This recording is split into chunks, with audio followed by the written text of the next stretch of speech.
Seka.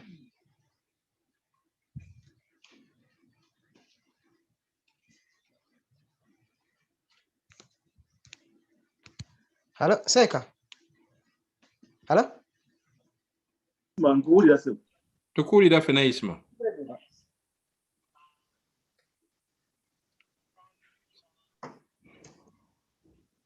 Ndi ready sebo.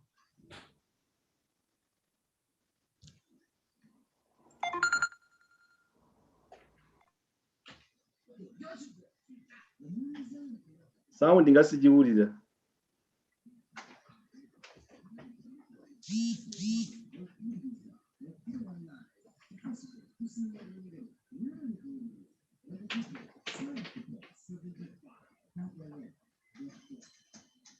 Yeah, Rabbi, how comes siwulira? But Usama gwowulira bulungi sound evaayo bulungi.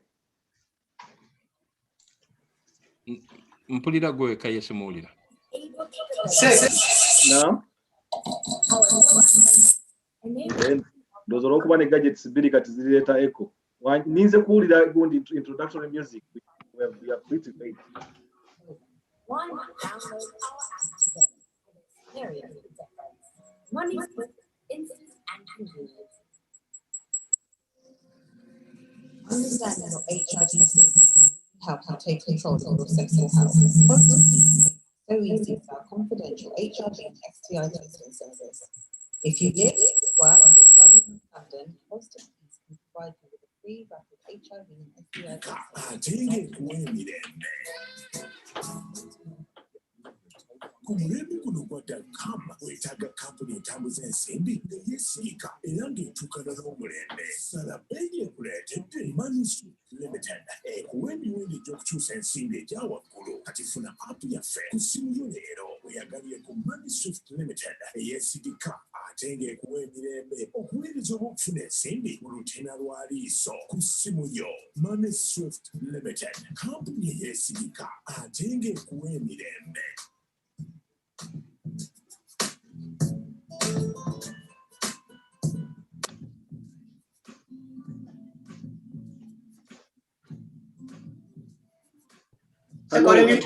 Hello. Assalamu alaikum wa rahmatullahi wa barakatuh, ladies and gentlemen.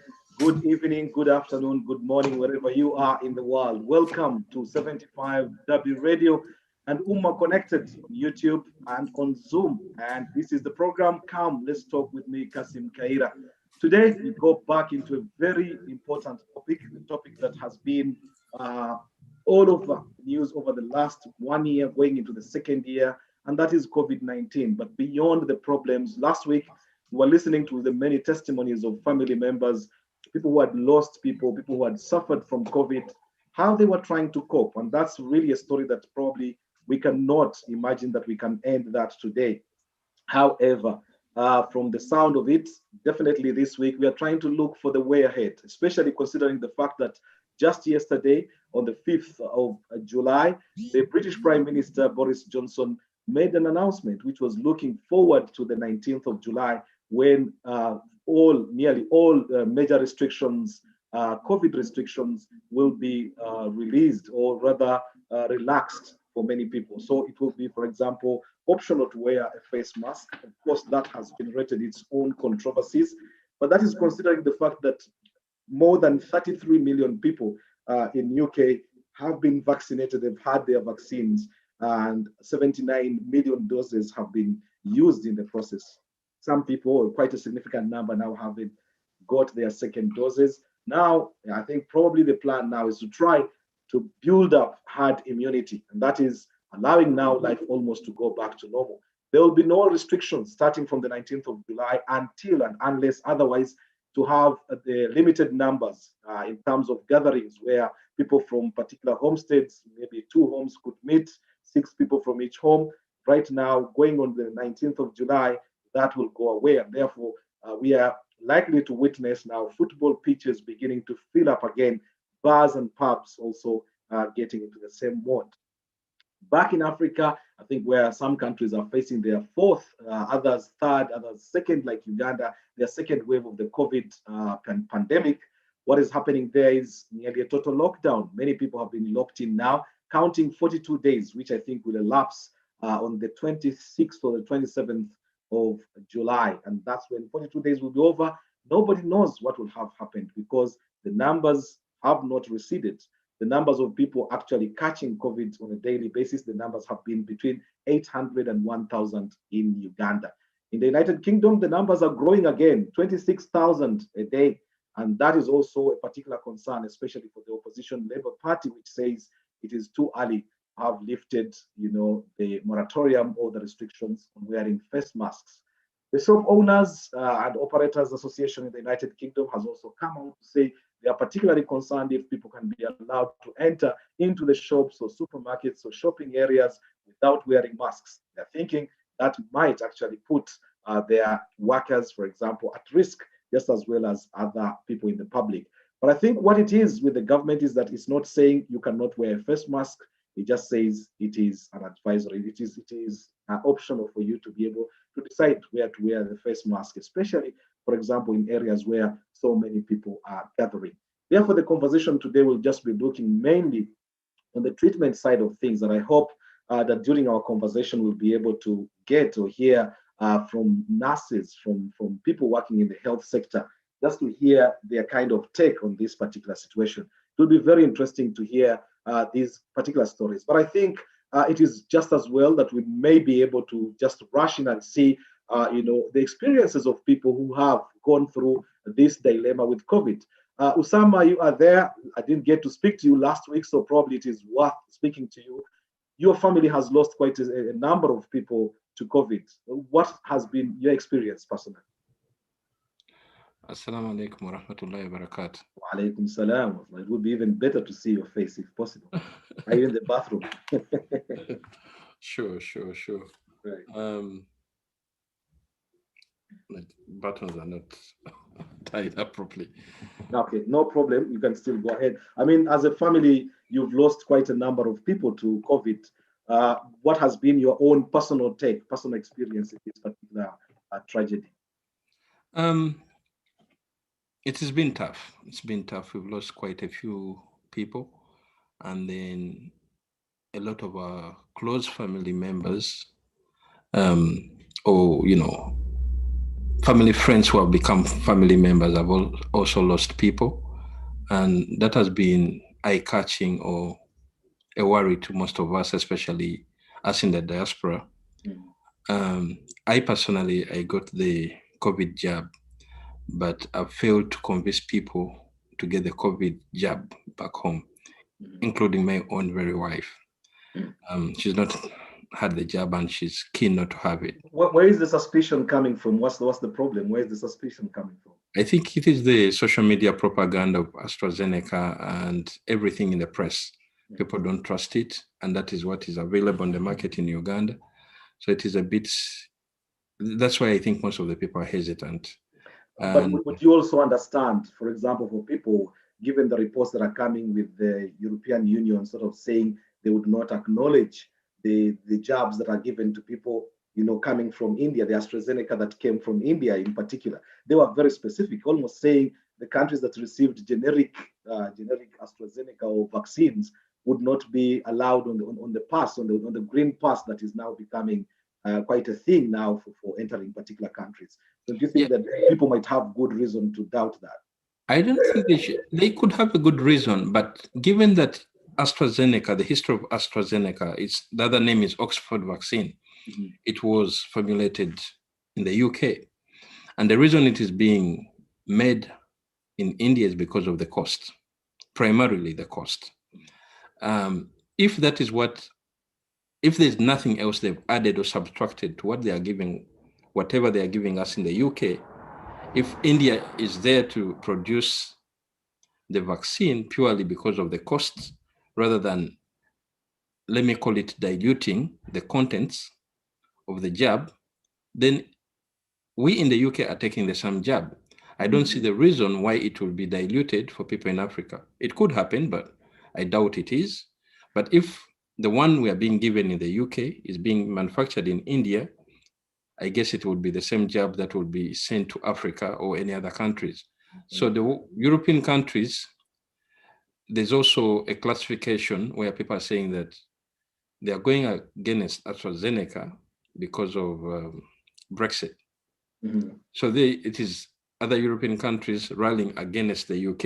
So whether it is that, it's politics, yes. Yes, we don't know. But let's go to the personal experience then that you're going with. You're saying you've struggled even to convince your own wife to be able to take the jab. Yeah.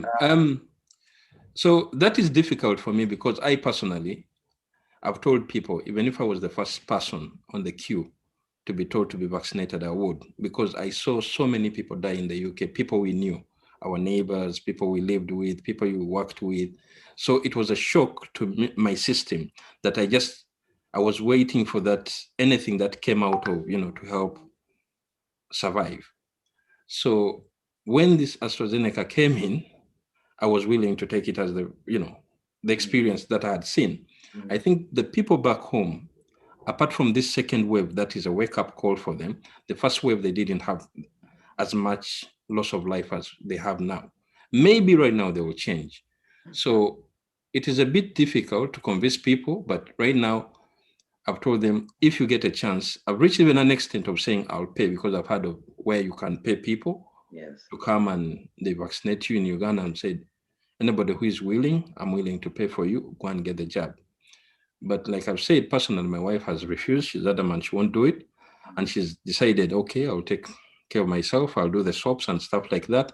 And I'm hoping that probably that will help, but you can't guarantee that. Now, we've been talking about medication now, and that's going to be our topic. Now that I have you, maybe that's a good place to start. With the medication now, Uganda now is inundated with stories about COVID-X, suddenly a drug that, a herbal remedy that some people doubted in the beginning, suddenly has become a big, big topic. And we are going to be playing an interview with the founder, of COVID-X, the herbal remedy. But just in terms of generally the remedies and now COVID-X, what is your take on these other alternative medication? I think anything that can help, given that we're in a scenario where we're in the unknown waters, anything that can help. I had the interview because the host, Simon, is my personal good friend for a long time. And he told me when he was going to interview the gentleman, so I got the link and stuff like that. So any remedy that can help, people have taken things for different diseases. So say cancer, people have eaten dung, people have done whatever, anything that can help, because this is a pandemic. No one knows the cure, but anything that somebody says, as long as it's not haram, I think it's best to give, to test and see if you can survive. That's my take. And today I was reading, I was sent a link by a family member, and it was, I think YouTube has gone. I don't know that this is big pharmacies fighting the small people, that they have now taken down the YouTube link of how to use COVID-X. Professor Guang, I don't know that you've seen that on YouTube. I've been seeing a lot of that, yes. Because actually, just as a caveat, we were supposed to have the professor on. I'd spoken to him, I know him, and he had agreed to be on the show. But early this morning, something very interesting happened. He was supposed to appear on NBS Morning Breeze. Cameras had gone there, and they were just in the waiting area. Lots of journalists, sort of going in there. The next thing is order from above, and I don't know what above is. But he was stopped from actually doing any further interviews. And that meant, of course, even our own conversation that would have been on this platform today has suffered that. But I think, well, it is, I'll take your word in terms of it is worth trying anything. In a situation of desperation, anything that you can hold on to, I think would rather be tried than not. Yes. You are live on 75W Radio and on UMMA Connected, and we are discussing COVID-19, the treatment, the way forward just in terms of treatment. Thank you very much, Usama. I think, Ismail, ask you please to play this particular clip, because even the controversy surrounding the COVID funds and what would have gone into there, that is a clip that we'll come to later. But if I can ask Ismail that you can play for us, please, the clip of the interview with the professor on Desert Island Discs, where he speaks about how he came to find the COVID, the COVID herbal remedy. And just so that we put it as a caveat again, we are not saying this is fully the only remedy. it is part of a process because he alongside that uses antibiotics and other aspects, but the COVID itself is able to play its significant bigger portion in that. If you can have that interview, please, on Desert Island Discs, just to hear the conversation that was had on there. Thank you.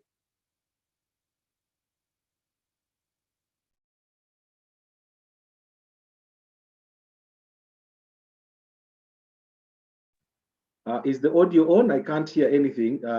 Usama, can you hear the audio there, your end? No, I can't hear it. You can't hear it? No. All right. Isma, we don't have any audio, please. Sound is not on.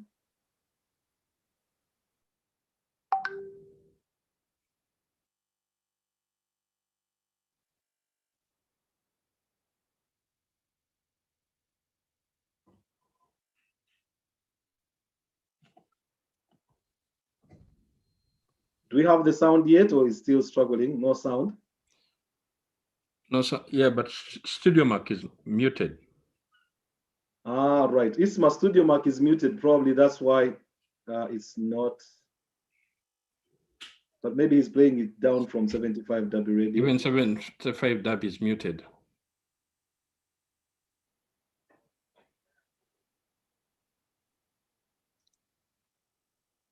No sound yet.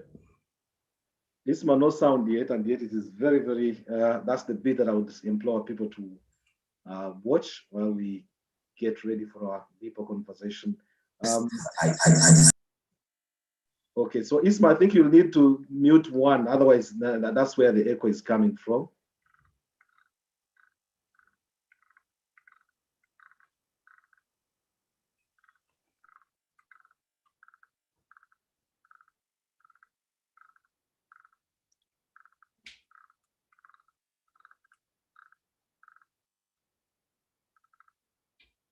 Is the sound now on? It's not on. Oh dear.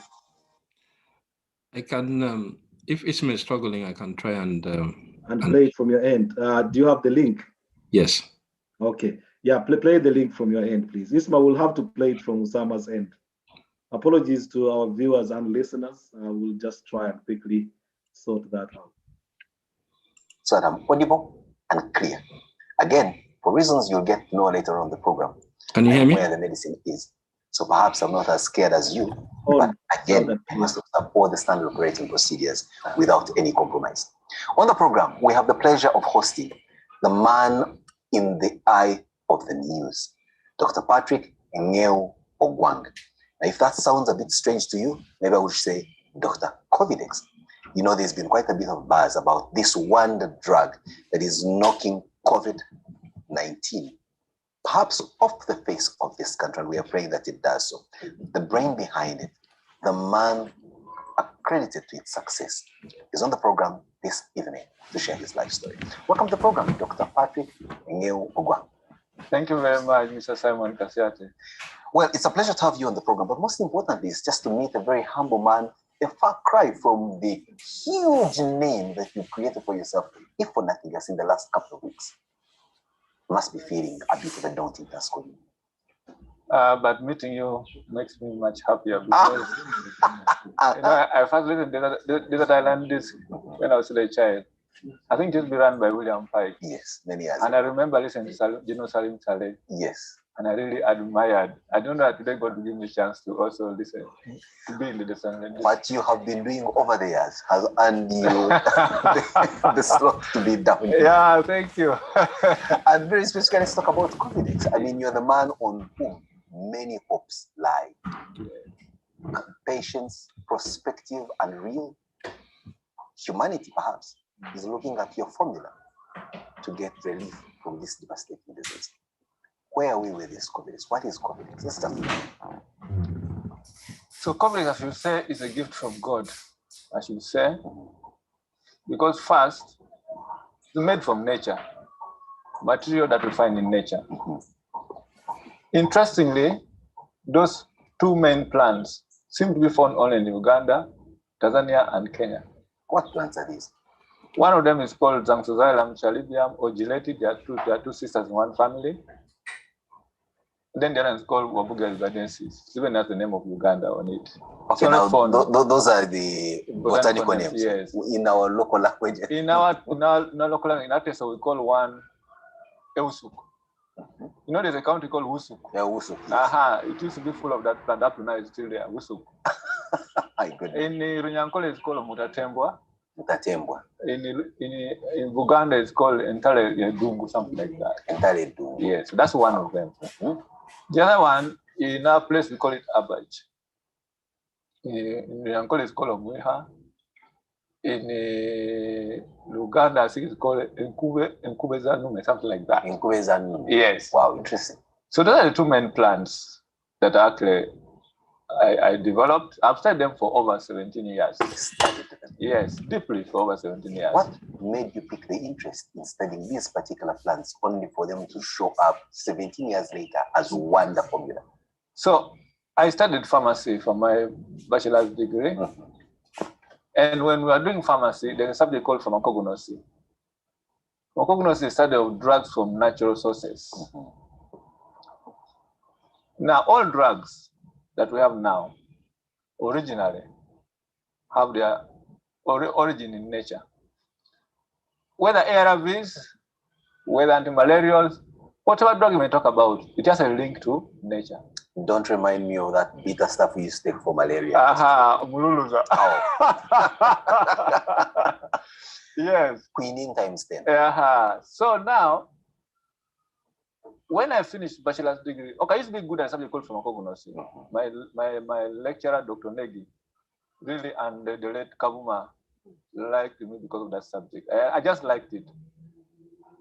I think why did I like it? Growing up with my mother, single parent, she always had those herbs. I grew up in the village. She always had those herbs above the fireplace. What would I pass for a chimney, but it's it was a way of storage. So they always had some bit of soot on them. Exactly. So heat would go up, smoke would go up, and keep the medicine safe and fresh.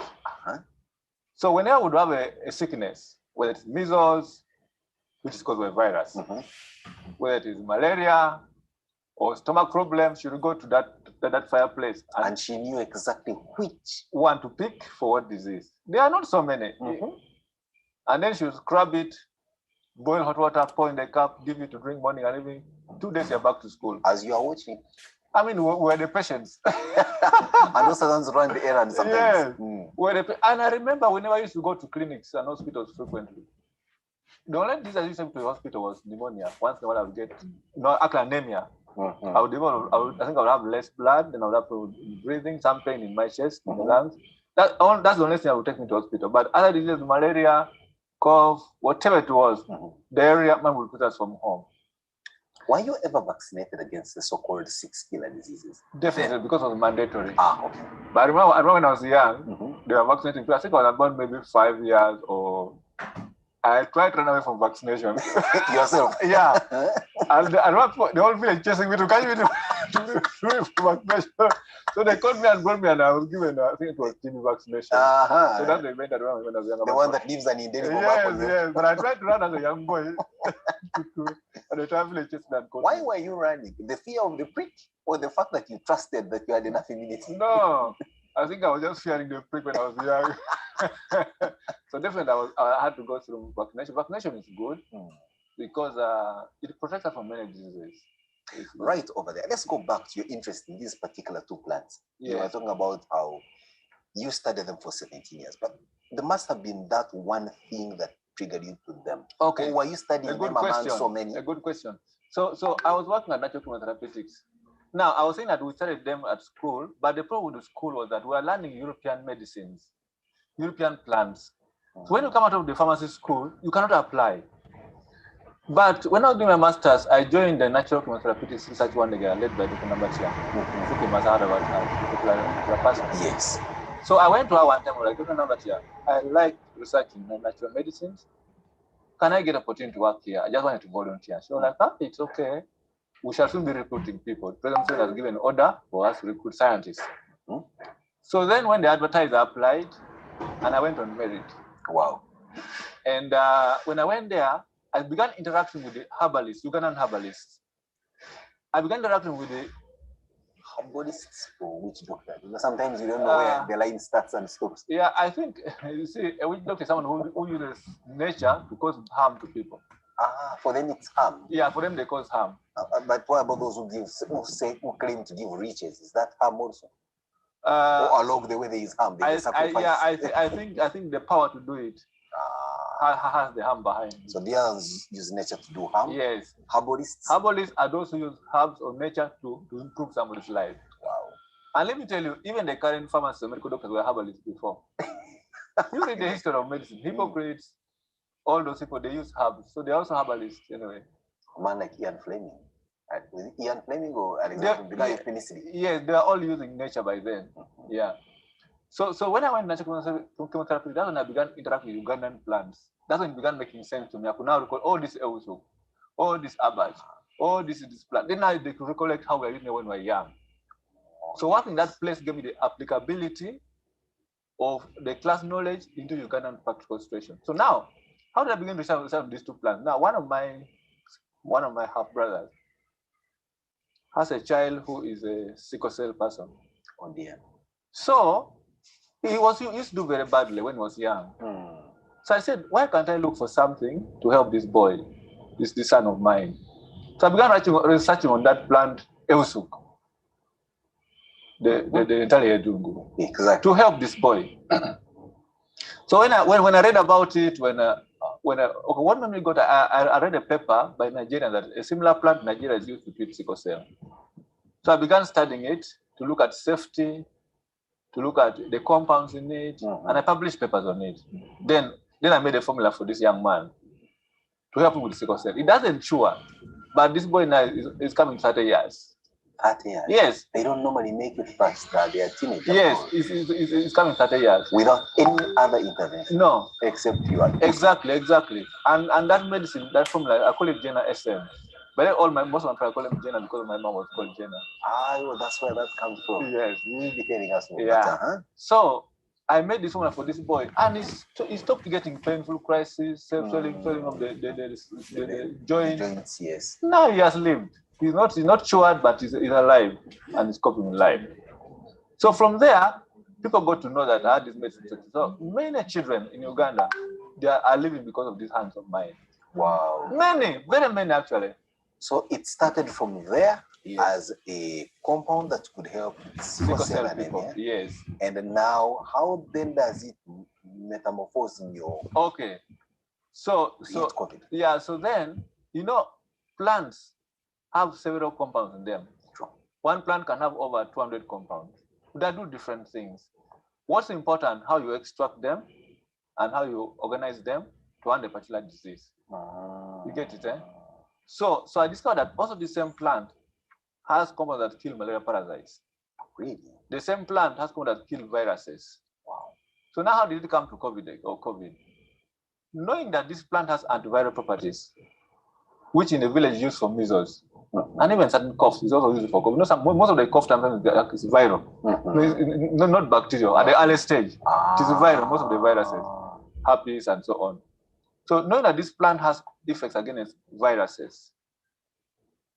So I thought that this thing, since also COVID is a virus, the two could be linked. Now, one of my friends, a professor in the university, I'm now invited to come to Bara University.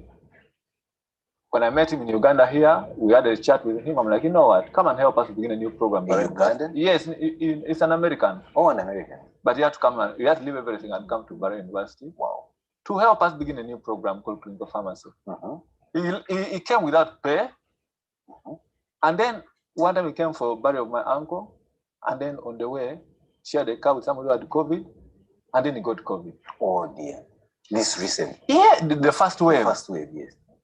And then he was badly off. After he was admitted in the hospital, I called him. I'm in Kampala. I'm like, please pick ambulance and let them bring you to Bara quickly. Reaching there at around 2 a.m., they had to be taken to hospital and put on oxygen. You must have felt a personal guilt. It was a personal guilt for me. I asked myself, if this American dies here, he has come on his own. He has no father, he has no mother, he has no family here. If this man dies here, how am I going to handle it? It was really a heavy pain on my heart. Every time I go to see my hospital, my heart was really, I knelt down and prayed for that man. But one day God put in my heart that formula there, which you're using for wounds in the mouth, dental caries, could help this man. Because COVID, first and foremost, it stays in your nose and in your throat. That's where it multiplies itself from initially. Before it goes down to the lungs, yeah. So if you can handle it from your throat and your nose, you're weakened it. So I told Professor, I may have many formulas. This formula, I use it for another purpose, but it's just antiviral properties. You use it in addition to your other medicines in the hospital. Drop it in your mouth 3 times a day. So I gave him like on Monday, then I come to Kampala. So Wednesday calls me that Professor Guang, I'm much better. And I think I'll be discharged on Friday. I was surprised. It was the first patient of COVID I gave that medicine. And then Friday, because I've been discharged. Okay. Within just a spell of about 4 days. And he was only dropping it in the mouth. In the mouth. Not even in the not in the nose, just in the mouth. So I go on Saturday, he had been discharged and paid his bills. And his language was getting deteriorating. And the scan sheet had actually improved. In fact, the other day was like, Professor, my lung is now okay. Wow. So then his colleague, who shared the car, also had gotten COVID, but he was not in hospital. So he called me that, Professor, I'm told you have something that I said, Professor Tamikong. Sorry to mention his name. Yeah, it was like, can I also come over? Please, Stephen, you come for it. He's just a pharmacist himself. He came, I gave him also 2 bottles. My professor, the professor used only 1 bottle. The 1 bottle was only one. How can you realize that 7 bottles was an overestimate? You need just 3 or 5 is enough if you are very sick. 3-5 bottles is enough, yeah, to recover. So Sylvain also takes it, and then quickly he recovers and he tests negative. Wow. That was last year, December. And then COVID went down, so I forgot the formula. I forgot following it up. Say it well, that's okay. Okay. Now, this year in March, a certain friend of mine called Petronila, she stays in Entebbe. I normally give her my medicine for different diseases, malaria, cough, and so on. So like, Professor, don't you have something for COVID? My friend is badly off, he's no oxygen, and the father is just crying. He's a manager in one of the banks in Kampala. I'm like, you know what? There's a formula I'm developing, but I've not formulated it and labeled it and so on. But you go to my small lab in Entebbe where they're making it current. I had already lab in the lab making the medicine. Go to the lab, I'm going to instruct the boys who are there what to mix for you. So she just drove there. I told the boys, pick this, and mix like this, give us 6 bottles. There was no even label. I'm like, you know me, just trust me and go with it to the patient. If they accept, good. She carried it without a label, gave to the father that this medicine, I know the person who makes it, just try it. 2 days, she said to me that for Professor, their patient is out of oxygen. 3 days more, the patient has been discharged. Then I assembled my PG team. Your team at Mbarara. Because National Minister Lyoda, or Minister of Science and Technology, and you see, when COVID began, government called on scientists to come forward and be supported. I was one of those who came forward to be supported, but I was ignored at the beginning. I was left out of the team. That people were giving money, I wasn't giving money. But Dr. Lyoda, the minister then, he knowing me very well, called me, said, Professor Guam, I know your work is good. You could help us with this problem. I know you have not got any money, but we have some small money for you. Please come. At first I said, I'm tired. I don't want to go for this government money because there's a little bit of segregation. So, but my colleagues urged me that please apply. So I assembled a team and then wrote a small proposal to validate, to test this formula. We had 3 formulas we were going to test, 3 of them. So when a leader gave us money around April this year, I could delay to come. So I had to first order for reagents, standards to run this thing. Then when the money came, we began now working around beginning of June. June this year. So I assembled my team. There's Oloro Joseph, is a PhD student of pharmacology. Ajay Clement is from Nigeria. There's Angupale Jimmy, is from Arua, doing also PhD under me. And then there's a young boy called Kawa Ivan. He's doing his master's under me. So I say, you people, we don't have time now. They have treated 3 people with this thing and it has worked. COVID has started. We need to generate new data to submit to NDA, afresh. So in 2 weeks, we'll begin collecting all the data on the phytochemistry, on the chemistry, on the pharmacology, on the safety, all those things in 2 weeks. I push the students to work day and night, but they're smart students, of course. Very smart. Very, very smart. So quickly we put that together. Now time was running up. Now then I think within that time, my cousin in Namgongo called Andrew Biao sent me up the message on my phone to like, Professor, we are dying. Me, my wife, and my daughter, we are all down with the COVID. I said, what is it? So I called my cousin, and I was busy in the lab. So the day went without me sending them medicine. They were like, Patrick, we don't really say we're going to die. So then Sarah, so the lady called Sarah, she called me herself, the wife. Said, Doctor, help us. We are going to die. And she could not even say, I'm even on oxygen, I can't even talk. I almost cried. So a cousin called her, please, doctor, help Sarah if you have some. They are going to die. So they called the cousin. I said, please go to Entebbe quickly. By then we started producing it for lab testing. Go to Entebbe, there are some samples there. We are testing the lab. Take for Andrew 15 bottles. Let's have 3, the and him 3. The following day, Andrew posted me a message saying that, Professor, I'm out of danger, I think. Just after 24 hours. What? I feared to call the wife because I knew the wife was on oxygen. I'm like, I don't want to call Sarah and she's dying. So I called Sarah after 2 days. I was shocked. The lady who had no energy, the lady who was talking while crying with the voice of a dying person, was thanking God and thanking me and having life inside her. Oh my goodness. I said, Lord, these are now 6. I told myself, no one thing. Now this is 6 people we have treated. Move quickly. Look for this compound. Run this toxicity study. Run this phytochemical analysis. So I formed 3 teams. And this people worked. So I wrote to NDA. I sent NDA email that we are working on something quickly. As soon as I finish collecting data, I'll send for information. So you can have it notified or registered. Then I think it was on a Friday or Saturday the other week. There's a forum for ITESO, Professional Education Forum. And they post saying that, Professor, tell us what you're researching on and anything on COVID. So I just type a WhatsApp message. I'm like, I've been developing drugs from this app, ABCD, and I'm working on COVID for Corona. Then they begin circulating it around. Oh, that's the message we Yes! Oh my goodness. That one now just brought, I don't know, I want to go, maybe like people say hell on earth, but I call it heaven on earth. But it was just went viral. And then somebody posted the bottle. I think one of the patients I posted the bottle. Oh, so now it became a problem for me. People began calling me, I'm dying of COVID, I'm doing what? I said, but we're not submitted to NDA yet. But people are dying. Then I said, what do we do now? So somehow I organized my team. I told my team what to do. Let us, I'm already producing this thing from Kampala, but the demand is going to overwhelm Kampala. Let us open another production line in the university. I show you how to produce it so that we can have two production areas. But somehow it was not accepted. By who? Let me just leave it like that. Okay. So I told my team, no one thing. They have stopped us from producing this product from here. Let me head to Kampala and finish the production line in Kampala because I cannot see Ugandans die like this. So I jumped on my pickup. On Saturday, I drove to Kampala and I came. I just told my friend, no one thing. Let's just switch on the increased production. So we began now producing. That very Saturday, I got a call from NDA. Professor, we want to meet you on Monday. I said, now, I know NDA. They're going to close me down immediately. They're going to close my factory because I'm not even about this product. Yet everyone is talking about people are talking about it, helping people. So I had a friend. So Sunday morning, I was actually crying. I cried tears. I was crying, not because I know my factory will be closed. I was crying because people are going to die. Yet I could have saved them. I said, when NDA closes the factory, the good thing, that I think Friday, a friend of mine whose child was down with COVID, and another friend of ours was down with COVID, also took it. And the child got better within a few days. Even the other person was in ICU in Zambia. I think Zambia was improving. So I called her and I'm like, you know one thing, my friend. On Monday, tomorrow, COVID will be normal. She's like, what, Patrick? I'm like, India is going to close us. She said, no, Patrick, this cannot happen. I was crying tears. Wait. My friend, let me not mention her name. I was crying tears. Tears, an old man like me crying tears. She was like, Patrick, no. Let me see what I can do.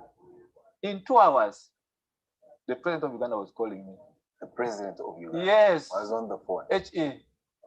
YKM7 was so you saw a call? I saw a call with 888, several eights ending. I don't know. You just picked? I just picked. Then the voice said, we are from the switchboard of the president. Hold on. They want to talk to you. You fascinated now. I said, God, you are good. So he talks to me.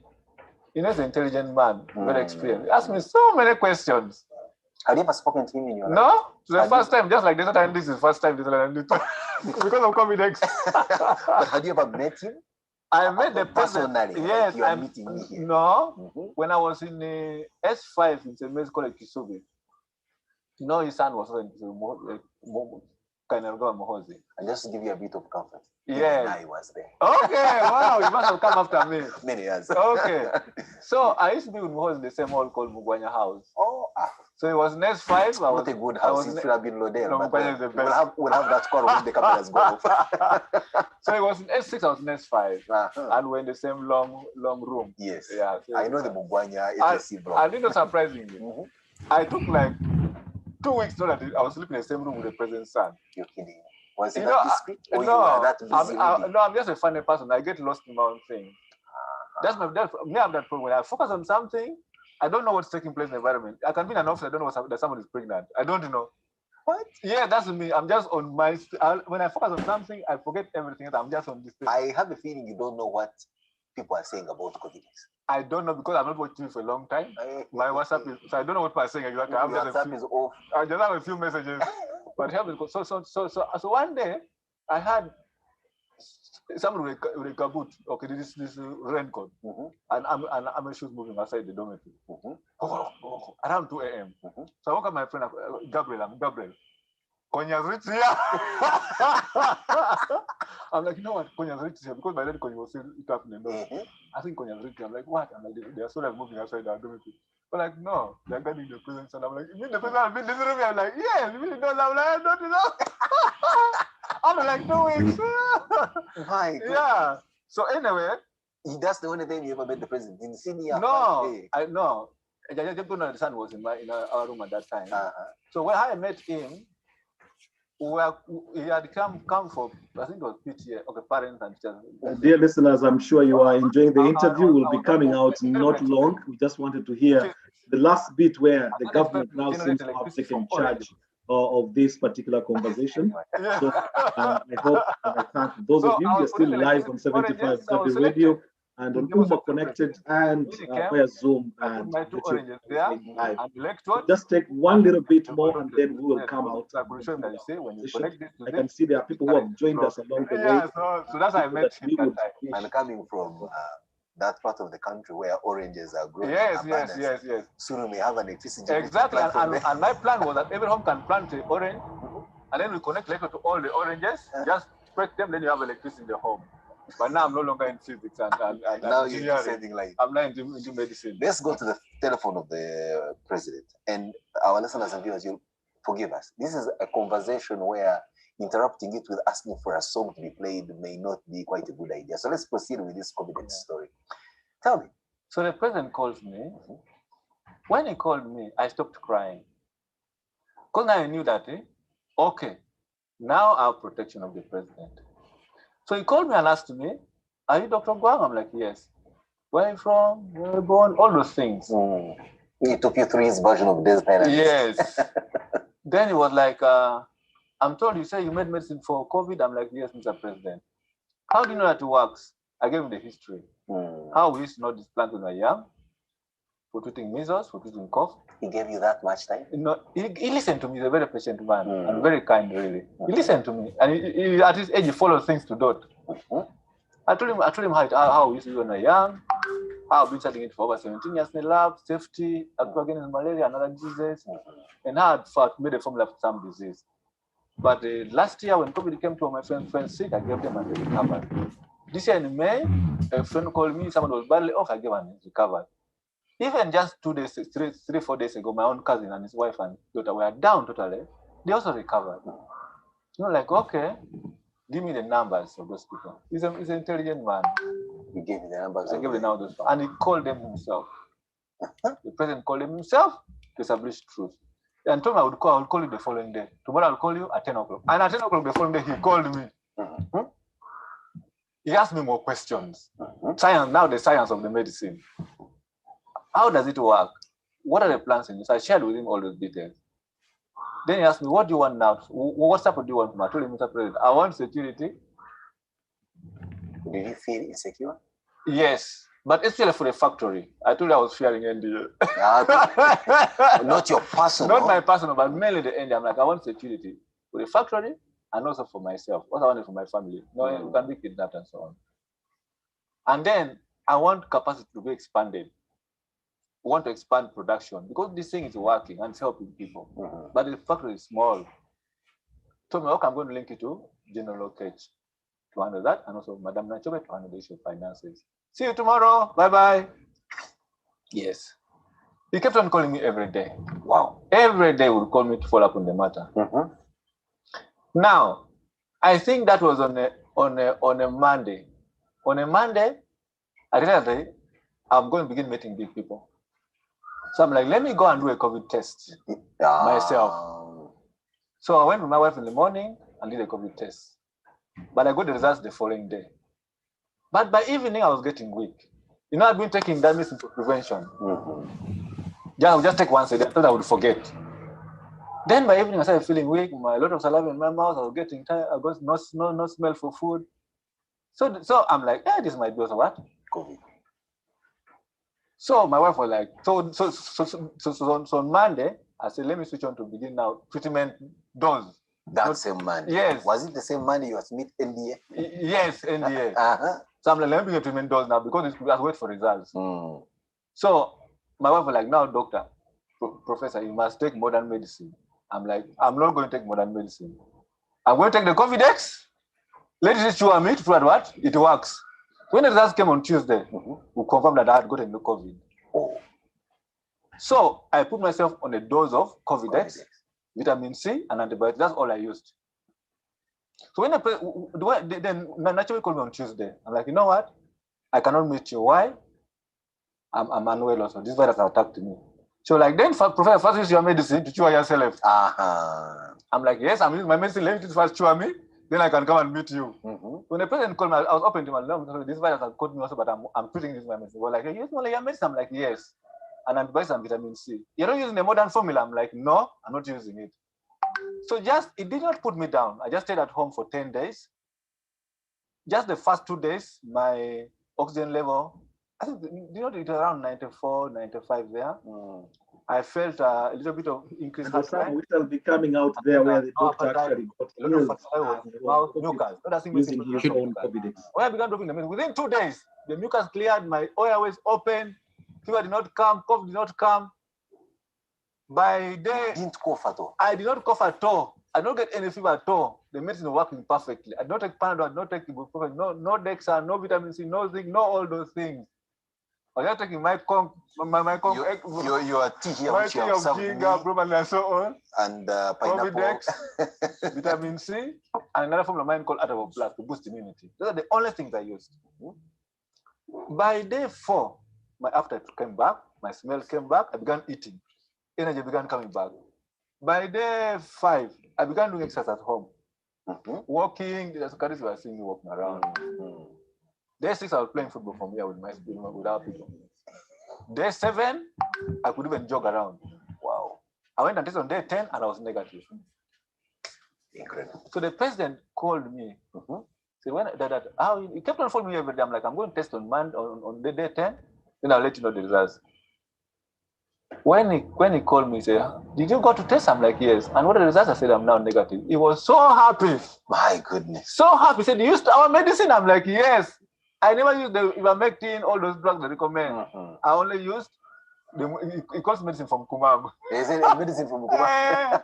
And that's what I used. Plus vitamin C, and it means that the drugs that I use, we can make them locally here. The president was very happy. Very, very happy. I also felt very happy in my heart. So at least it had treated you, myself, not any other person as a guinea pig. You see, you were the guinea pig. You see, when you fight a disease, it also fights you. The first person who won the world about COVID-19, a Chinese doctor, Li Wenliang, I think, or Li died from it. He died from it. It killed him. Many people have Okay, thank you very much, Osama. If you can just stop there. Just to remind you, you are still live on 75 W Radio. and live on UMMA Connected via YouTube and Zoom. Welcome to the conversation. You've been listening to Desert Island Discs. That's the clip that we grabbed of the doctor who founded this miracle hub now that is at the moment now the medicine that everybody is fighting for in Uganda. You have heard how that Covidex actually is produced for 3,000 shillings. It costs 5,000 at the factory, and then right now Covidex is even going up to 200,000. I've got a message from Rwanda, someone saying the Covidex tin is being sold at $200 on the black market. You know, that's the magic of medicine once you get a breakthrough in any way. Well, this is the conversation now. We are talking about the remedies or the treatment for COVID-19. Thank you very much. If you've just joined us, this is Come Let's Talk with me, Kassim Kayira, live on 75 Radio, as well as UMMA Connected on Zoom and on YouTube. We are streaming live, and therefore, if you have any comment, you can actually leave your message on Facebook Live, or you can actually use any of the channels that I've just mentioned. The conversation continues. I'd like to hear your particular experiences, but as regards treatment, because now hearing from the doctor who has discovered this, at least actually Professor Wang, this is not the first time he has actually discovered something. He discovered a medicine for malaria way back in 2014. It was recognized by Uganda government, by the Ministry of Health, but he was never actually given any much support to mass produce the medication. Again, that's where the issue of either pharmaceutical companies being in the way, standing in the way of mass production just because they didn't have a hand in it. Chances are he might actually even lose the Covidex, you know, going forward just once probably the patent is taken. But if it works, as Usama said at the beginning of the conversation, it works. Let's hear from some of you just in terms of your particular experiences. You've been watching this. Just to hear, Ida N, I can see you are there. Yeah, do you want to come in just to share your particular experience and regarding the treatments? We've had a lot to do with treatments, sometimes habu, where we get onions and ginger and lemons, and we are packing up our bodies with all of that, and then a lot of steaming as a way of trying to find a medication for that. Ida, are you in position, or where you are unable to speak? I can come to Sheikh Abdul Qadir Kawi, the first guest into the conversation tonight via Zoom. Sheikh Abdul Qadir, assalamu alaikum wa rahmatullahi wa barakatuh. Wa alaikum assalam wa rahmatullahi wa barakatuh. Thank you very much for joining the conversation. I'm sure you've been listening to the doctor who discovered Covidex, just one of the remedies that are being tried out. Madagascar came out during the first wave. They said they had a herbal remedy. Tanzania bought it in huge quantities, and they said they were trying to do their own people. But there was an immediate resistance from the World Health Organization, and that seems to be the case with Uganda. Your own take listening to this particular conversation. No, I've been really fascinated by but what I had, this evening, and I was just thinking that people like that, doctor, need to be encouraged and need to be supported. And I was really also glad to hear that the government of Uganda and the president himself is behind this. But I was just wondering, what was the reaction of the World Health Organization reaction? How did they react? And they've shown concern. They've shown concern because what happened is actually in Uganda, the National Drugs Authority approved this medication. It was actually fast-tracked because once the president got on board, everything started moving pretty fast. And therefore, the World Health Organization was actually urging caution. But of course, now that's where the issue comes in. Is it because it's an African discovery and therefore they think Africans cannot discover? Because I that is always the case whenever Africans or developing developing world countries develop medicine. Normally, the World Health Organization to come in and then do put barriers in in the way of development and all of that. So, but having said that, I'm really, really very excited about this, and I hope that the government of Uganda can or will put in use all its resources to ensure that they do produce it, they do, come up with mass production of this particular medicine. And this has given me hope.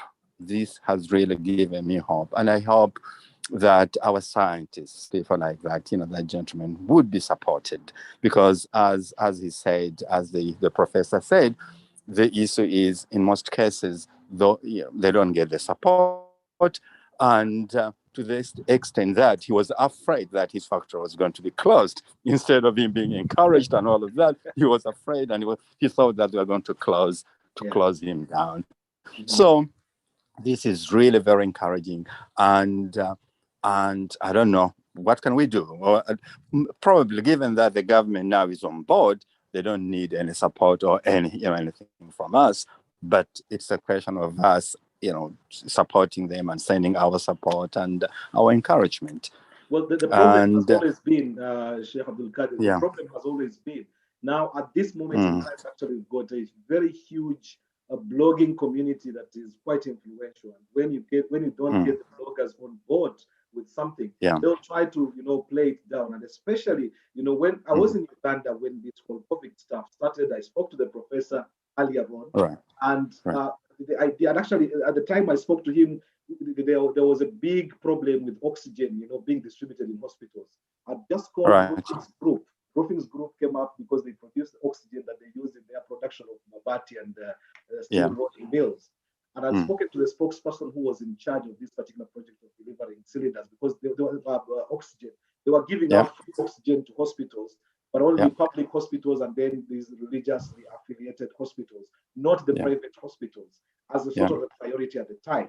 So I got to speak to the professor at the time. But you could see that part of the problem is if you do not have community support, because you've just said if the government has taken over the matter, then for us as individuals, there is no support that we can provide. That's what support is necessary, because if you have people that have used it, one of the politicians in Uganda who stood for the presidency but didn't make it, Mr. Kabuleta, I think it's Joseph Kabuleta, he used a very, very beautiful word that I actually found quite encouraging in the context of this particular conversation.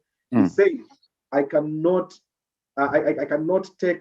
compare experience with argument, because if you have a person who has taken COVID and they were actually healed, and you have another person who's coming with asking what is the science behind COVID, who among these two people would you take? And I think that's where now, as communities, we need to come out and sort of have the testimonies out there, but not mislead as well in the context of having a conversation about I do agree with you, and I see the point. But now the question I have, how have they, how long have they been in production? How long have they been producing it now? Is it few weeks? And we know the quantities this is mid-June. So once the president actually got excited about it, all of a sudden mass production started. They had been producing they are in producing small quantities, and it was just. Do people have access to it in Kampala? Because I have not really it is accessible, but now the problem is the price, because actually I've seen in some places where it is going for 200,000. It got to 80,000, and then a few clever people. I've got a friend, and I cannot name their names, but they managed to get about 500 of these bottles, and then they bought them at 5,000 shillings. And right now they are selling them at 20,000, and that is the cheapest that you can get. Somebody else comes and buys at 20,000, sells them at 80,000. But they are in pharmacies, and in pharmacies, if you can access them, then they are relatively cheaper in comparison. So they're available now in pharmacies and all of that. And okay, now and in Uganda, I assume that we do have something equivalent to a medical doctors association and all of that. Yes. Have they all approved it, and are they prescribing it? Well, I think that's the thing, probably, to try to dig out and see. But they were cautious because being a herbal remedy, because the problem is with modern science, and you've heard from the professor's own history, that while he was doing the medicine, the usual medicine, a lot of it was European medicine that was being put against. And he chose to go for the local medicine, and actually it has worked. A lot of these medicines are medicines that they have taken, they have adopted, put them in a tablet form, and then all of a sudden it changes the whole perception. But as long as you're seeing it in a jerrycan where they are telling you, you just imagine 5 liters. That's how it feels. It creates a kind of fear that But that's a good question that probably we can push. So many of them have been relatively silent, just fine. Okay. Sheikh has just been Farida Mitiana in the United States of America, maybe to give us Yeah, have you. Okay. Barakallah. Yeah. Assalamu alaikum. Hello, Farida Mitiana. Walaikum salam wa rahmatullahi wa barakatuh. Thank you for joining the conversation. Come, let's talk with Kassim Kayira. And I'm happy to see that we've just been joined by Nas, a professional Nas. It's unfortunate they didn't get to watch the interview. Chances are they did watch it. I'm so sorry I can't talk right you now. Can't talk. I'm at work. Yeah, I'm so sorry about that. That's fine. Yeah, that's fine. I can only listen in. If you can listen in, thank you very much. Let me try Janat. Janat's iPhone. Where you are you able to speak? Janat's iPhone. Can you unmute yourself, please? Janat is gone. Farida Ntege? Sorry, I can't talk at the moment. You as well. Okay, everybody can't talk at the moment. It's fine. If you're listening into the conversation, we'll take that. Thank you very much. Farida Ntege, can you unmute yourself, please? We want to widen up the conversation, just mainly in terms of the experiences with the use of these other herbal remedies, not only COVID-19, but generally, because many of us have ended up with steaming and some people are almost dying. I actually witnessed a family in Kampala, husband, wife, daughter, and then sister-in-law. They've been spending an entire week in the sauna, coming in every day just to go in and steam, and that's their way of handling the possibility of getting COVID. Farida Mitiana said she can't. Farida Ntege, are you able to come on? Farida Ntege, I've seen Wesley. Wesley, remember you can actually put up your hand if you wish to join into the conversation.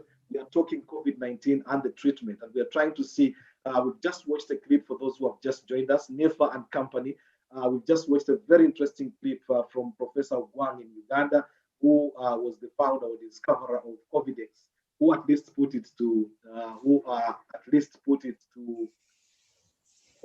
put it to mass production now, and a couple of people have healed from COVID using that as part of the medication, including himself, and the president has taken keen interest in that, although he wasn't one of those people that had received money initially to be able to do a lot of research or even going to the mass production.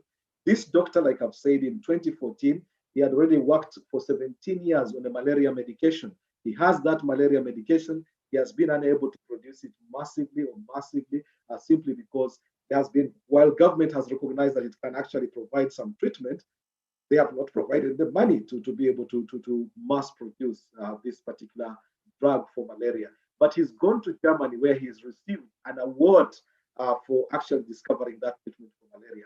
Not much is said about it, and I think that's where the whole issue of, is it African? Is it the big pharmaceutical companies trying to shut down any likelihood of an African probably coming up with a discovery? Could they probably ask him to move to Europe and then produce his discovery there, and therefore it is called launched in Europe, and therefore missing out on the local content that we have going into that? That's really a conversation I think that we can have. Ajat Sarah, thank you very much. I can see you put your hand up. Please remember, you can join into the conversation. Just raise your hand, and then we can have a conversation around the issues surrounding treatment. Ajat Sarah, you're on. Assalamu alaikum wa rahmatullahi wa barakatuh. Alaikum salam wa rahmatullahi. This is my first time to hear about this, and I'm quite excited. My only worry is that we as Ugandans, we really love making money, even in times of difficulties. And I'm worried that it is going to be duplicated very soon. It's very easy to go to NASA and print out whatever, labels. I mean, the labels and all, and then put it on market. And before we know it, people will be just getting water instead of the real thing. So that's one of my concerns. Right. And I wonder why the government hasn't taken the initiative to give that medication within hospitals, at least for the first time, to give out something free just to fight for our lives. Mm-hmm. Because so many people are dying. And if it's just 3,000 shillings, a little bottle like that, I think it could be something the government would look into, give it in every hospital so we could all have all the beds freed and we don't have that congestion and people paying so much for the oxygen. I think the issue, Hajat Sarah, would come from how the government decides to go about this. Remember, you have the huge pharmaceutical companies really watching. They are looking at every step. You have the World Health Organization coming in and refusing to pronounce itself on the herbal remedy. You remember it happened with Madagascar, like I said, and where President Ravalomanana came out and said they were using this herbal medicine and it was working. If you look at the COVID-19 droplets and how we are actually, as long as they manage to get to the throat, the very source where actually the COVID virus really multiplies and does its havoc before it goes into the lungs to cause the bigger problem, you find that once you manage to control that, you would be able to deal with that.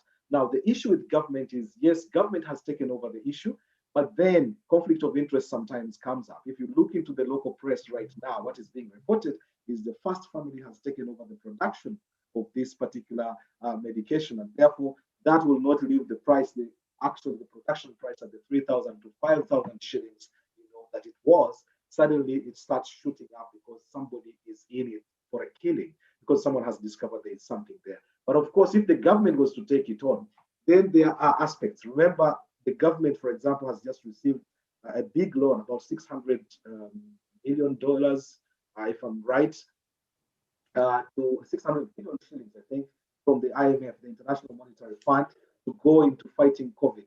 Now, the problem is once the government commits itself to a situation like that, they might say that we do not approve. We would want a WHO-approved medication, like as part of the process of the treatment. And that limits the government's ability. So you would need a strong negotiation from the government, which is the Uganda government is not very good at. If it was a country like Rwanda, you can be assured COVID-19 probably now would be in hospitals and would just be getting used, massively produced at the same time. We have to take into account that the only way we will be able to pay off all the loans is to have our economy working again. Absolutely. If we are still done and locked down and everyone is not working, then still we'll have all those massive debts and we'll not be able to pay for them. Right. So it's best if we all get treated and then people are back to work and then they will be able to get tax from everyone and then we'll have the entire economy back to life. Yeah. That would be the ideal situation, but like I've said, there's politics involved, and the politics is not just local politics, it is international politics. And once international politics comes in, it's the money that comes into the Ministry of Health comes from donors. The donors are not interested in seeing a local remedy to the situation, and therefore the things get much more complicated. The deeper you look, the more complicated the things become. When you see the doctor saying that he needed security, upon the president, getting excited and asking for the mass production of the medication, while he didn't say it, it's partly that a person like that could easily be kidnapped just to try to get rid of, of an invention that is underway. But I think the trust then, the whole idea, the benefit of the doubt is in, do we have people that have gone in and suffered, like from COVID? Have they been able to be healed by using COVID-19? Do we have evidence to that effect? We have the numbers multiplying. The moment we have that, but up to now, the Uganda government actually is reporting that now there are less hospitalizations. Beds are becoming much more available now, at least within the season towards the end of June, getting into July, that there is less hospitalization of COVID cases, and therefore beds are becoming much more available. So probably something somewhere is beginning to work. But there's the issue of the herd immunity as well, that as a people, we need to acknowledge that COVID is here to stay. And if it is going to stay, then just like we have lived with AIDS, just like we've lived with things like the flu, for which people receive jabs here, there should be a mechanism of trying to see how to live with that. Thank you very much, Hajat Sarah. You joined in a bit late, but I'd like to bring you in just to get a sort of the kind of treatment that is available now for COVID. From our local perspective, from a UK perspective, and then probably your own view about COVID, since you are not on the ground and you're hearing people die, having lost people from your own family. What would you think about the COVID-19 and then the remedies that are available at the moment? Sorry, can you repeat that, please? Sorry. Thank you very much for joining us. I was saying when you came in, we were just watching a clip of the Professor Wang, who has discovered COVID-19, the herbal remedy that is being used now. Quite a lot of people have come out to testify that it has worked on them. Looking at and making comparisons with what you are using here in UK to treat people, suffering or affected by COVID. First of all, your own take about COVID-19 and then what you think should be happening from a medical perspective. I really, assalamu alaikum rahmatullahi wa barakatuh. My take on this, I think it's good in a way. I'm happy about it. But I think more studies have to be done about it because COVID, and really with me, it depends. I want to know at really what stage does it actually work? When COVID has actually become pneumonia, or is it working at the early stages of COVID? Because with COVID, the problem is when it actually goes into the lungs and becomes COVID pneumonia. That is the worrying. Oh, that's the most worrying bit about it. And that's the frightening side of it. Because obviously your lungs become fibrosis and all this. But his cure, does it actually cure that? Or is it just killing the bacteria, the virus while it's just still in the upper airways? That is I think we need more studies about it. Now, And my other, sorry, just to interrupt you, I just want to get a bit of clarity on this. How long does it take, for example, for the COVID now to get from the throat where it starts and from the nasal aspects and the throat to get to the lungs? Does it depend on individuals? Does it depend it depends on individuals and your immune system actually. Right. That's how it's an individual basis with this. It really is an individual basis because not everybody that has COVID gets to have treatment for COVID pneumonia, will need antibiotics and stuff like that, which seems to be the worrying case in Uganda, that anyone who is testing positive, even though they haven't gotten COVID pneumonia, they're straight away hitting the antibiotics. And antibiotics obviously have disadvantages, have their side effects as well. And so this is the issue with me as well. So I don't want to call it a treatment as such as yet, because obviously we haven't got a treatment for COVID. Yeah. We haven't got the treatment for COVID. We're treating the symptoms. Yeah. So I think with him, he would actually also say, it would be better to say it's treating the symptoms than actually being a COVID treatment, because we do not have the study. The studies are not yet done for the COVID treatment. Yeah. But it's good in a way if it's going to work, depending on how he studies, but we need more studies. And I think people have to really be a bit more careful as well.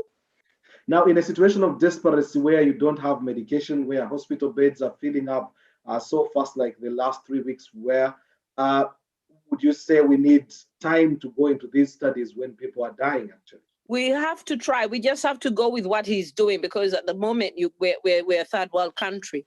We've had the issues of obviously what is going on with the vaccine as well in Uganda, whereby people have been given water instead of the actual vaccine. Whereby yes, and paying for the water to be vaccinated with water. I know. So it is a way that if that is what is going to work, let's do that way. Let's not just let's try it, give it a go. You never know. Allah is so let's try that way. We don't give up. We can try everything, but obviously people still have to be advised to put their masks on, social distancing. If the right vaccine comes, please take the vaccine, because we are also having problems here with the vaccine. Because I'm in hospital, we are rising again. Obviously, we are going to have the third wave, as we always say. That was going to be my next question, but it looks like you. We are seeing the admissions coming in. We are treating them, but the majority of the people now coming in are the young ones who have actually refused to be vaccinated. Wow. And that is the ages of from 30 to 40s to 50s. And unfortunately, it is our Muslim brothers and sisters who have refused to be vaccinated, who are now coming in with this variant. And what's their reason for refusal to be vaccinated? They don't trust it. That's what they're saying. Okay. But then there are more complications. Yeah. But we give it a go. That's what I say. Really? But not to call it a cure. I wanted to call it like sort of like medicine for, not a cure. So I think he was referring to it as a remedy. It's just part of the process of the. Yeah. He was short of calling it a concoction, because once you call it a concoction, very. I understand. Okay, Diva, thank you very much. Stay there, please. We might just come for the medical, the expert advice, just in terms of the medical language. Gaddafi Mayanja, assalamu alaikum. Wa alaikum assalam wa rahmatullahi wa barakatuhu. Thank you very much for joining the conversation. Come, let's talk with me, Kassim Kayira, here live on 75W Radio and on UMMA Connect, on Zoom and on YouTube. Yes, your take, sir.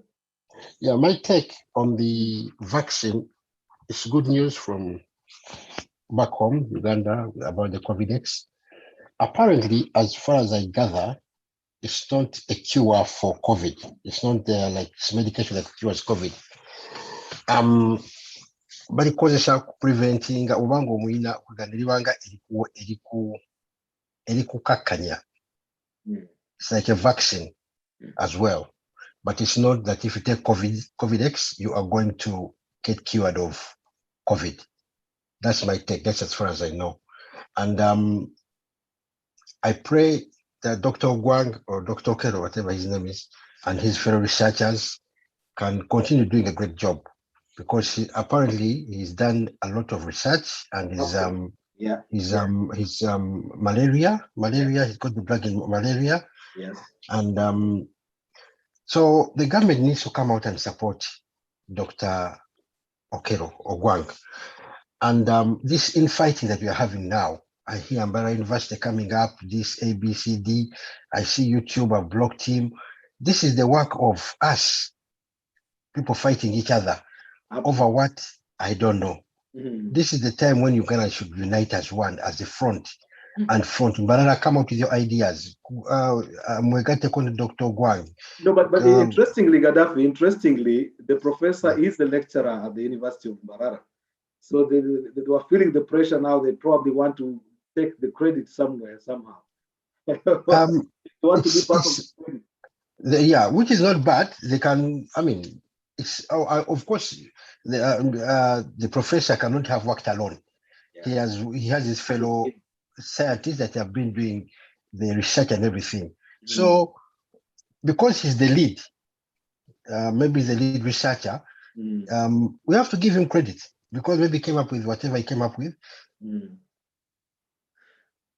But the government, Gaddafi, you just muted yourself. You're in the middle of speaking and you just muted yourself. Was that accidental or was it deliberate? Hello? Okay, Wesley, do you want to come in, please? You just want to spread the conversation wide. Wesley, Gaddafi seems to have got engaged suddenly. Okay, let me try Zaina Kajimu. Oh, all the way from the United States. This is interesting, joining the conversation. Zaina, welcome to the conversation. Thank you very much. Assalamu alaikum wa rahmatullahi wa barakatuh. First of all, maybe to get a feel, how is it in the US at the moment? Well, in the US, a majority of people have taken their masks off. You walk into a store, no masks. You can't go wait to do that. But I mean, I guess it depends on individuals. Should you wear the mask or not? So yeah, it appears it's getting better here. With the numbers though, how are the numbers? How are the numbers doing? The numbers of COVID Delta are picking up, especially in the areas where there's a lot of people who are not vaccinated. Those numbers are definitely picking up. And is it the same? Because Nifa was telling us in the UK, it's mainly those people in the young age bracket, the 20s, the 30s, the 40s, who have stubbornly refused to go for vaccination. Is there a correlation between being vaccinated and actually catching COVID? Is that a thing that you see there? Well, here we have a lot of anti-vaxxers, people who are against any type of vaccination. It could be COVID, it could be polio, it could be a child's vaccine.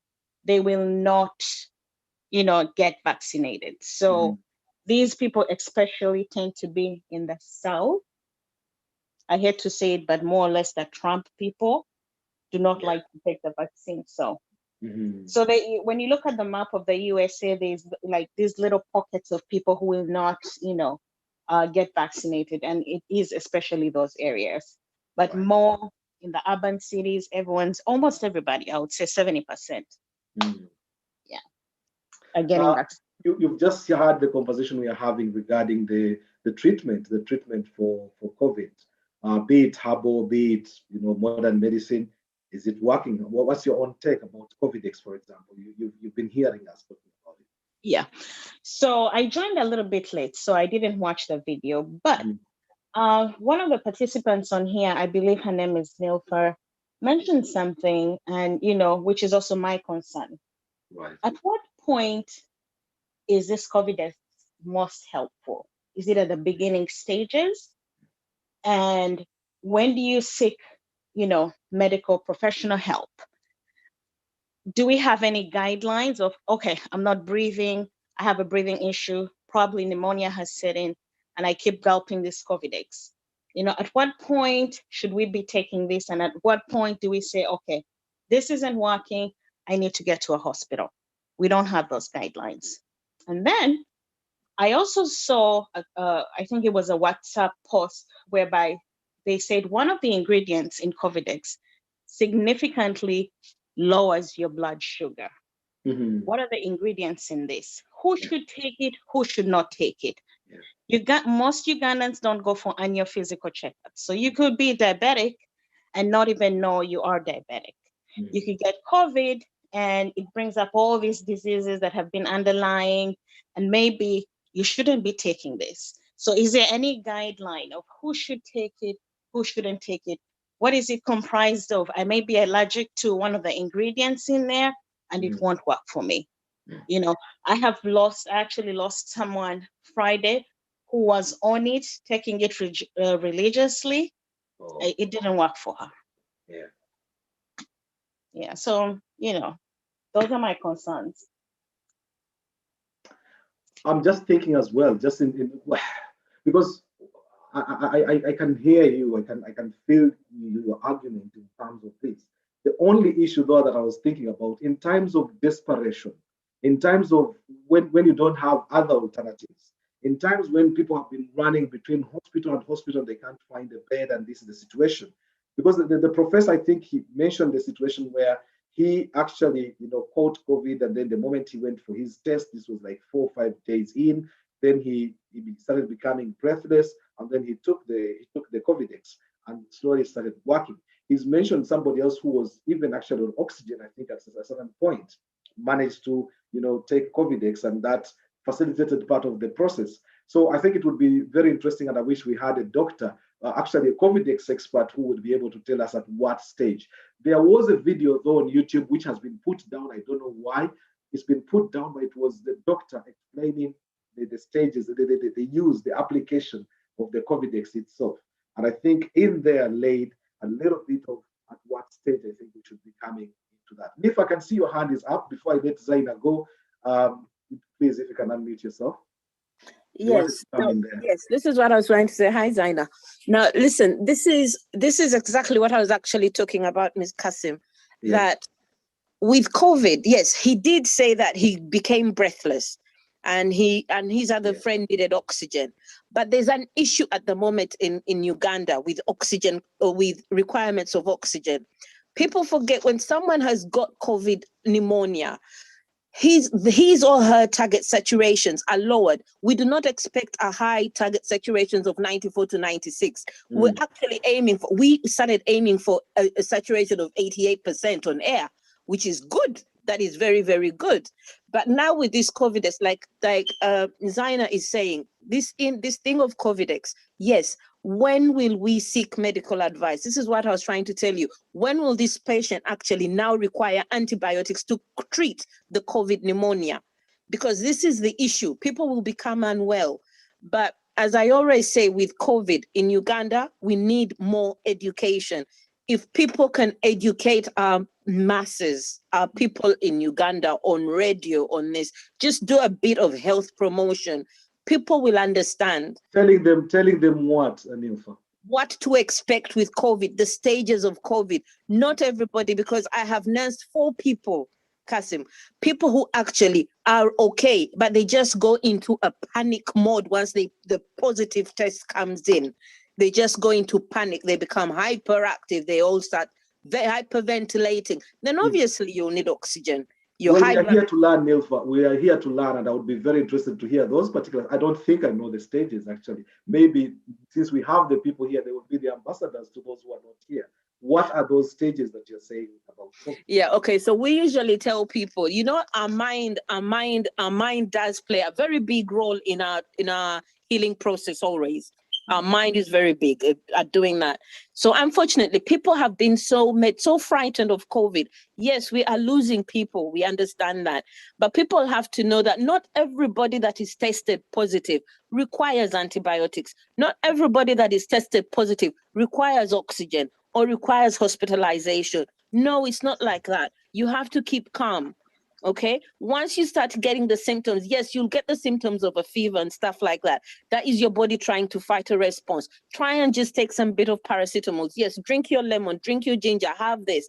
People are going for things like looking for money to buy vitamin C, vitamin D. You do not need to buy money for that. But people have to learn to stay calm.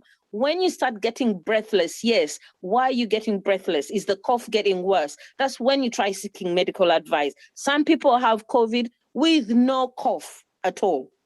But then you find that they've taken to hospital and put on oxygen. Nilfa, I can see Gaddafi Manager's hand is up. Stay there. Probably it's a question for you. Maybe he wants to intervene there. We can have it. This is the conversation, so it's not basically not one person just talking. It's our global community conversation. Gaddafi Manager, you're back. Yeah, I'm back. Sorry about that. I lost you the other time. Just a quick one to add on what Nilfa said. We lack health promotion and sensitization in Uganda. If somebody falls sick or if they develop a cough or even flu, whatever, they straight away go into the panic mode. And this panic mode will definitely affect you.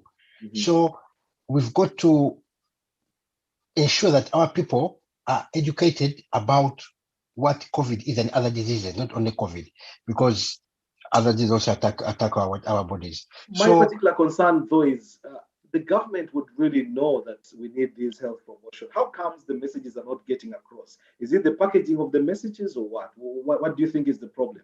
Because the government would probably know that such messages need to be out there. I don't think our government really knows what is actually going on.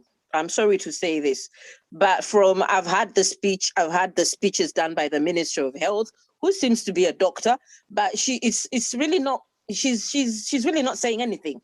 This is the issue. And that was my issue from day one. The doctors are not reading, okay? They've become money-minded. This is the situation in Uganda. It is now just a way of getting money. That's what they're thinking about. But they're not actually thinking about their people. And they're only thinking about the rich. They're not thinking about the poor. Nilfa, I just Sarah Semakura in the chat room is saying, actually, I don't even see any health education in UK. How different is that? There was health education in the UK. We did have a lot of health education about COVID in the UK. Yes, we did. It was so much on the news. Yeah, but if I may interject, Nilfa, yesterday, I happened to be watching NBS in the morning. And Dr. Speciosa Wandira, the former vice president, came on. And she had very, very, very good advice for the people of Uganda. But you know, people in Uganda, we have a very big problem. When you try to educate most of them, they say our government that is the problem that we have in Uganda. Has been created within the community that now there is no trust from anybody.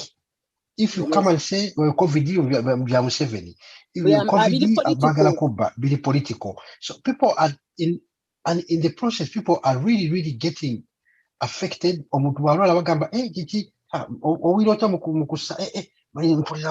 Straight away, oxygen. It's really, really bad. Our system is really, really, to use a very terminology, is sick and rotten. It is an rotten. Health system. Like Nilfa just said, the minister, Dr. Acheng, when she comes up, she's supposed to be very vigilant and very, very strong when delivering the message. But the way she delivers the message, honestly speaking, now you can go more, man. It's dead. It's dead. It is just there. Absolutely. Okay. It is really, really. Thank you very much. Stay there, please. We are having this conversation. Aisha, I wanted to bring you in to add to the conversation. Aisha, can you unmute yourself, please? I just wanted to bring you into the conversation that we are already having. Nilfa and Gaddafi, thank you very much. And Zaina Kajimu in the United States. Very much appreciated. Aisha, are you able to unmute yourself? We'd like to hear from you. Okay, let me just go back. I can see iPhone. iPhone, can you unmute, please? iPhone? iPhone? Oh, that's lost. Right, just in terms of the remedies, I can see Habiba. Are you also one of those who are unable to speak where you are at? Would be good. And I can see Chance K. Yes, Chance K, you've been listening into the conversation. What's your take so far in terms of the remedies, the treatment for COVID that we are trying to see in the different perspectives? Welcome to the conversation. Yes, assalamu alaikum. Alaikum salam.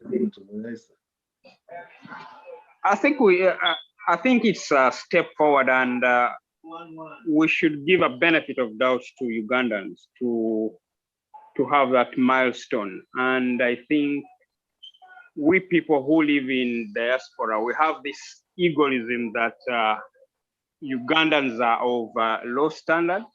But I think there are better professors, better doctors, much as the ground is not leveled, but they know what they can do about COVID. I was listening some people criticizing about the hype of taking medications. This is a battle zone. It's, if you've not witnessed people falling like chicken, you know,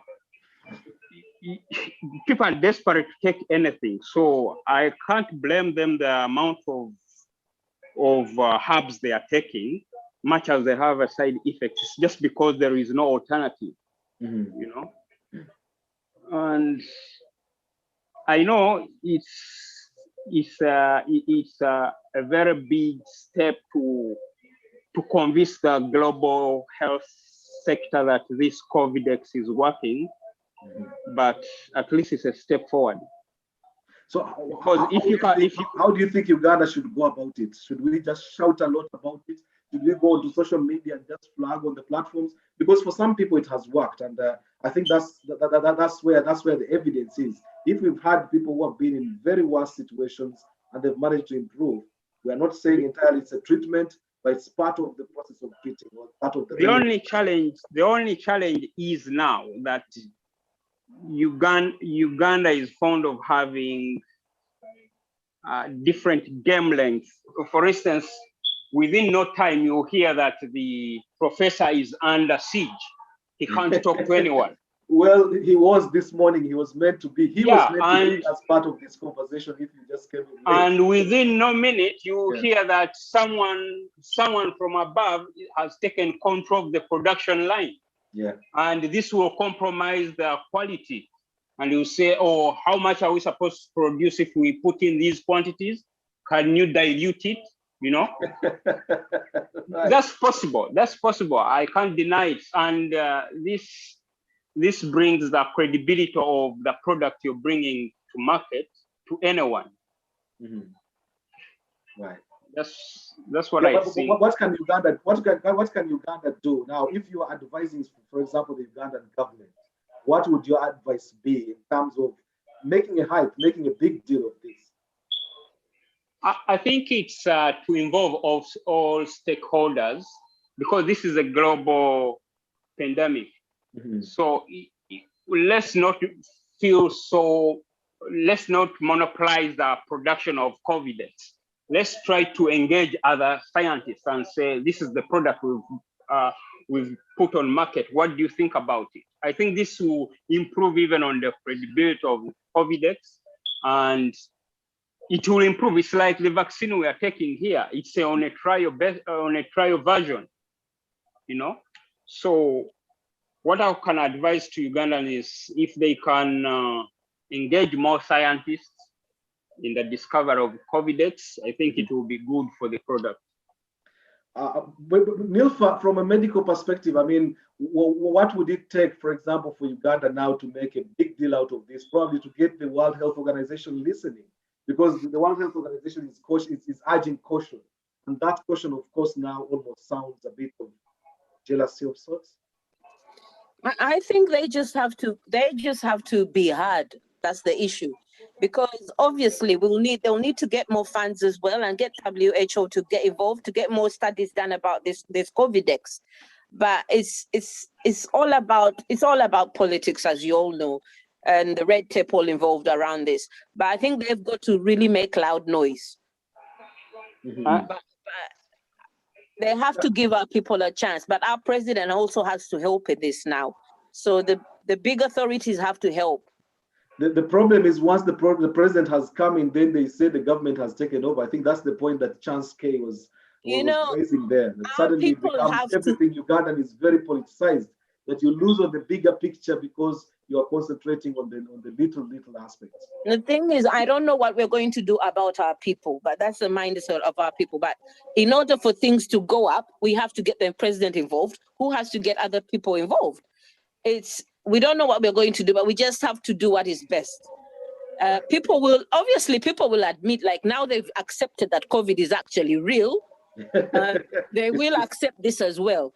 Yeah. So it is just to go ahead with what is best for our country and just let people be. You know, it's hard to change people. That's all I can tell you. They will see the change after.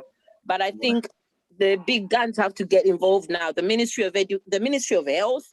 When all these people put in their words to WHO, all these other health authorities, they will get hard, but it's how they do it.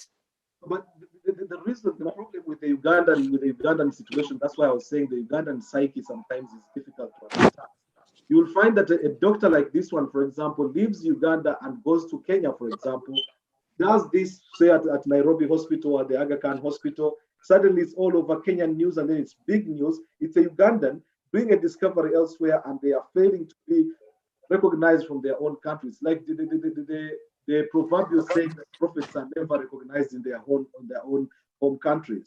What is wrong with Uganda? Probably that's the question I should be asking. We are never recognized. That is the issue. Unfortunately, this is something that has been in for generations. That's why I say we are more of introverts in Uganda. Our presidents are introverts, so are the people. We've all become introverts. No one recognizes us. But when you come outside, we're recognized. Kassim, you're recognized here. Back home, they'll look at you like, unless you're coming from down south their area. Okay, that's when they try to recognize you. But this is an issue. We just have to be strong and become extroverts. But unfortunately, this is what I used to say before. I think you had to talk about it. And I said, I hope our education system changes and gives us more extrovert pupils, because we are taught to become very introverts. You can't say this, you can't say that, you look down. So you're really, no one is able to praise you. They don't praise you. They don't recognize you. That's why you have so many people moving, working abroad, working in South Africa, working there. I'm here, but I'd love to work in Uganda. I would really love to work in Uganda. But I know with my kind of policy and my mindset, if I get in Uganda, I'll either be killed or I'll definitely be killed. You'll be out of a job. No, sometimes we just imagine no one will kill you. We'll live there and survive. Thank you very much, Phil. Gaddafi is back. Conversation now, actually, we are nearly wrapping it up. Okay, what I wanted to ask is, what's the correlation between this COVID-19 and the people who may claim that they've been cured? Is there any correlation? Is there any data which is there to testify? Well, a lot of it at this particular moment are people who have come out, people who are actually suffering from COVID, according to their families and relatives and so on. And then they've come out to show. I have about 2 relatives at least that I know personally who had COVID that had actually gotten to, sort of the advanced stages. They ended up on COVID somehow. And then with Allah's qadr, with Allah's will, they've managed to come back. So the evidence is a lot more from the practical people that we see. But I think Sheikh Kassim, in our countries is difficult. Sheikh Kassim, that's what I was just going to say. When they're doing studies, when studies are being carried out like this, it's quite difficult because they get at a particular amount of people and they'll only get them tested on that COVID-19. They'll make sure they don't take anything else to really see what is actually working. In this case, it's quite difficult to say because remember, our people take a lot of strategies. But they take this COVID alongside the if I may come in a little bit here. Is that chance or is that on this? It's Gaddafi now. All right. Yes, On the Gaddafi. issue of Covidex, if memory serves me right, the president has been saying that he's got a group of guys doing some work in the background. Yes. And he said they had a sample of 40 people, blah, blah, blah. If you remember the build-up. So they have carried out, there is a sample that was taken, I think 140 people, because they said they're not going to roll it out unless it hits up a certain number, which I think was 140. And that's when it was ruled out. So going back to the first point where they said the president has to be involved, I think the president is involved in this rally, but I think as of now, he's taking a back step to let things run. I mean, I stand to be corrected, but that's how I see things. If you listen to the conversation, Gaddafi, if you listen to the interview on the Desert Island discs that we played, it was very clear that the president took a very keen interest in this doctor once he had him. And that's one thing actually you need to give to Museveni, whatever his other failings might be. He's a listener, he's very keen, and actually one thing that makes him thorough in a lot of ways is his ability to focus and follow something through. Once he heard about this doctor, he calls up the doctor personally, follows it up, starts checking, and then the doctor ends up getting COVID, starts, getting all these other symptoms that were coming in. Doctor treats himself, the president is holding back and forth until the results come out.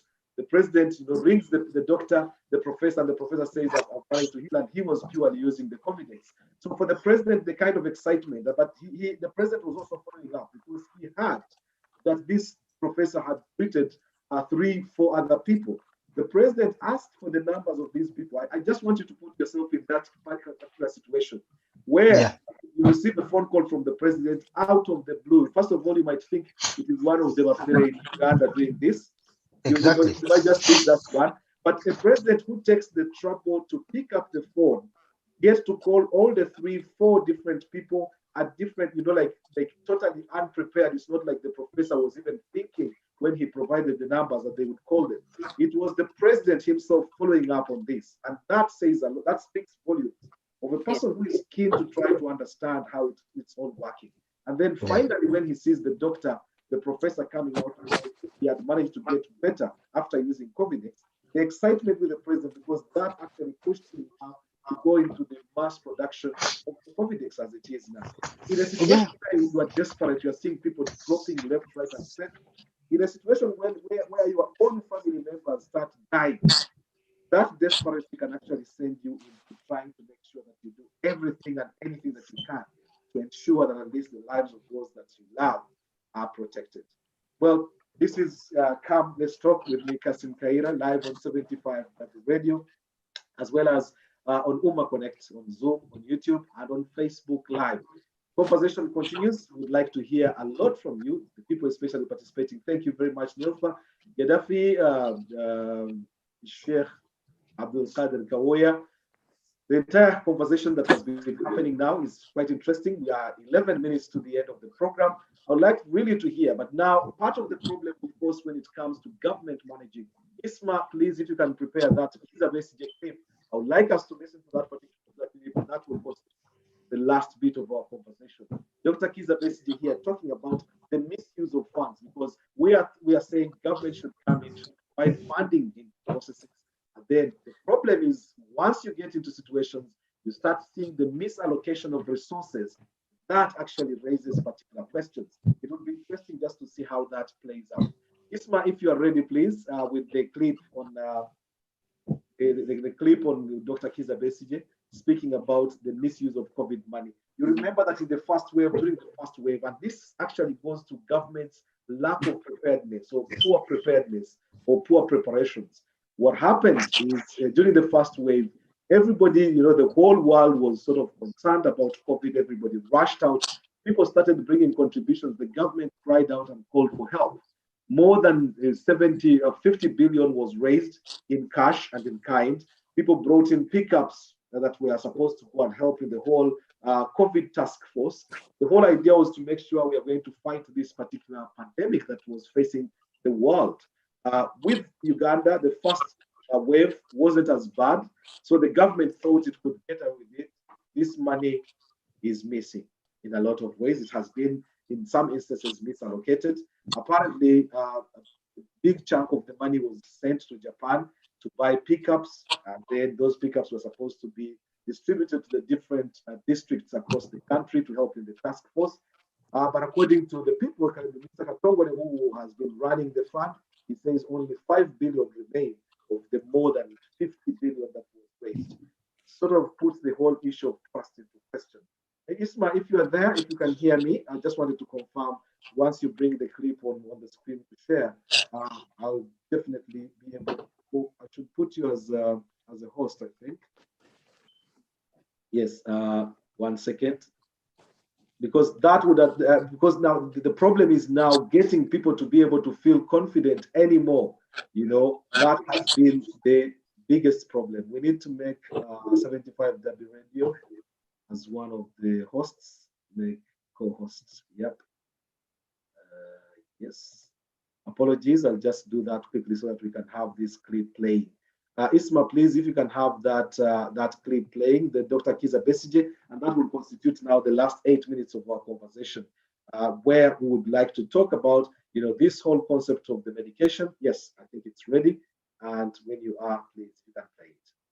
Hopefully, we borrowed last year nearly $2 billion that we borrowed last year for COVID, which was over and beyond what was in the budget. This was for the emergency, borrowing from World Bank, borrowing from IMF, borrowing from here in the, you know, Stanbic, borrowing domestically for supplies and so on. We borrowed nearly $2 billion. Where did it go? You know? And we were looking, and we were making noise. This is why I blame Ugandans more than even those who steal our money. Because we were making this noise, talking. But people are just docile. Nearly 1 trillion, 1,000 billion was taken to Mr. Museveni's home. And the country should demand. And it was said to be for secret work, classified expenditure. It's on record, it's in records of parliament. But we are in the middle of a pandemic. Doctors don't have protective equipment. There is no oxygen in the hospitals. Doctors are not being paid their allowances. The doctors are very few. But you have taken 1,000 billion. Ugandans are starving. Only 59 billion was given to buy food. 59 billion to buy food for starving Ugandans. 1,000 billion is taken to the home for secret work. What secret work?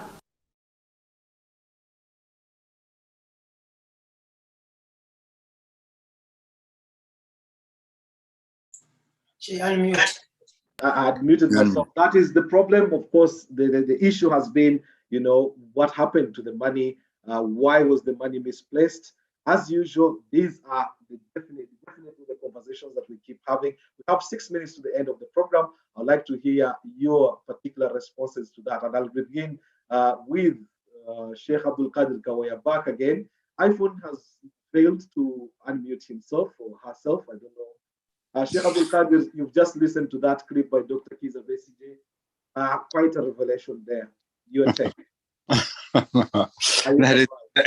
It's really very tough.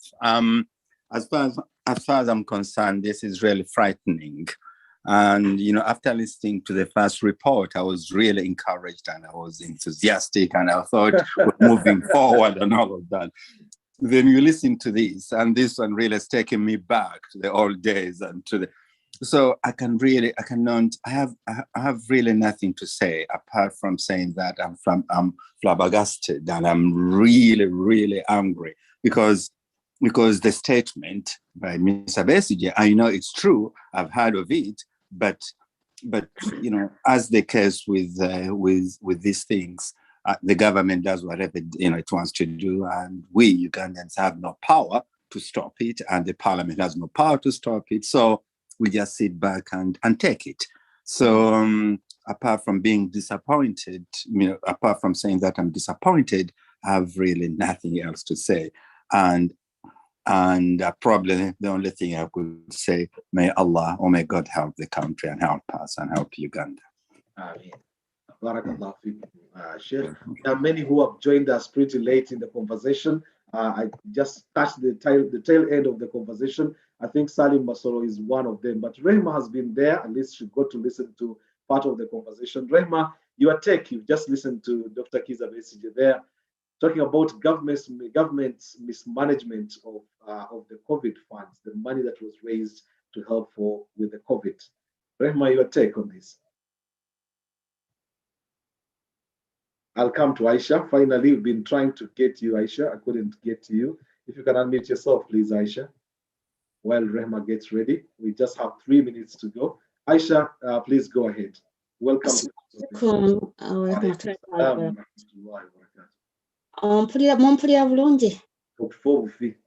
Okay. Thank you so much for the program. Madam Puliriza, all along. For the last clip, Jane Pleaser, Dr. Kiza Besige, there was nothing actually surprising for me. And I think those are the uncertainties that have always been within Ugandans, because this has been created. It's something that has been in generations and generations. Probably people kind of give up and they can't fight back, because there is a fear that has always been instilled into Ugandans that you fight back, they'll get you. So there is no trust at all. I'm not surprised that there is money out there and the money is being, misused or corrupted. And even the medication coming out, I would think that it would have been, the COVID-X would have been maybe given out at a certain fee, but again, it is not surprising that it is not being given out. They are thinking about giving the 100,000, mitwalo kumi jempulira, that is going on. That medicine, that money that they're talking about, I don't know whether it's going to happen. Nezo sente bandi badde baziteeka mu manufacturing more of the medication, so fakale remedy nebeera nga bagiwa free to some people kubanga abantu tebalina sente bagenda kuzijja. So trust yaggwawo. Whatever we say, abantu tebasobola kwerwanako kubanga bambi is sad, naye they've been kept in darkness and in fear, and it is a shame nti abantu tebasobola kuvaawo kukola kikwerwanako. But having said that, it's good that people have tried. It's good that the doctor is trying. We can only just, as individuals, we can only just support them by actually probably purchasing.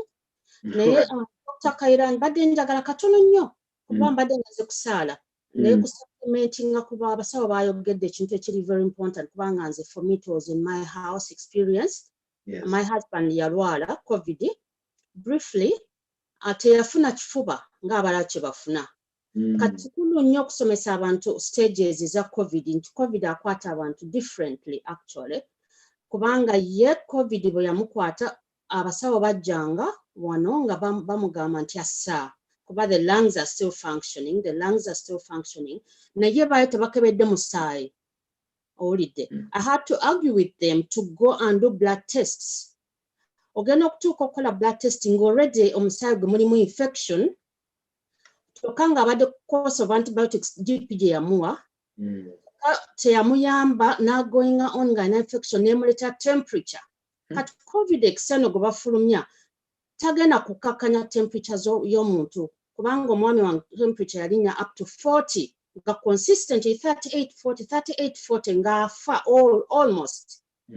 Nali kubeera just vigilant na kumanya system and how to go about with the system here in the UK. Naye kati oteebereza abantu eka abatalina na knowledge. I think my say on this is abantu bagende bayigo government oba omuntu yenna individual initiatives bagende nga basomesa abantu. Kubanga there are so many symptoms of COVID. Up to now, our researchers bakyanoonyereza a different symptom kubanga attacking differently. Ye bamuteka ku ECG nga actually there is something failing in the heart. Part of the problem, Aisha, is abantu Uganda gabugambi waliwo obutamanya that is one. Naye n'abamanyi waliwo trauma already abasawo gye baateeka mu bantu that people fear to come out to have a conversation with the doctors, even question the doctors, not necessarily questioning their education, but questioning the line of treatment. In some instances, when you get a second opinion, then it might actually make a huge difference. But many people are going to questioning.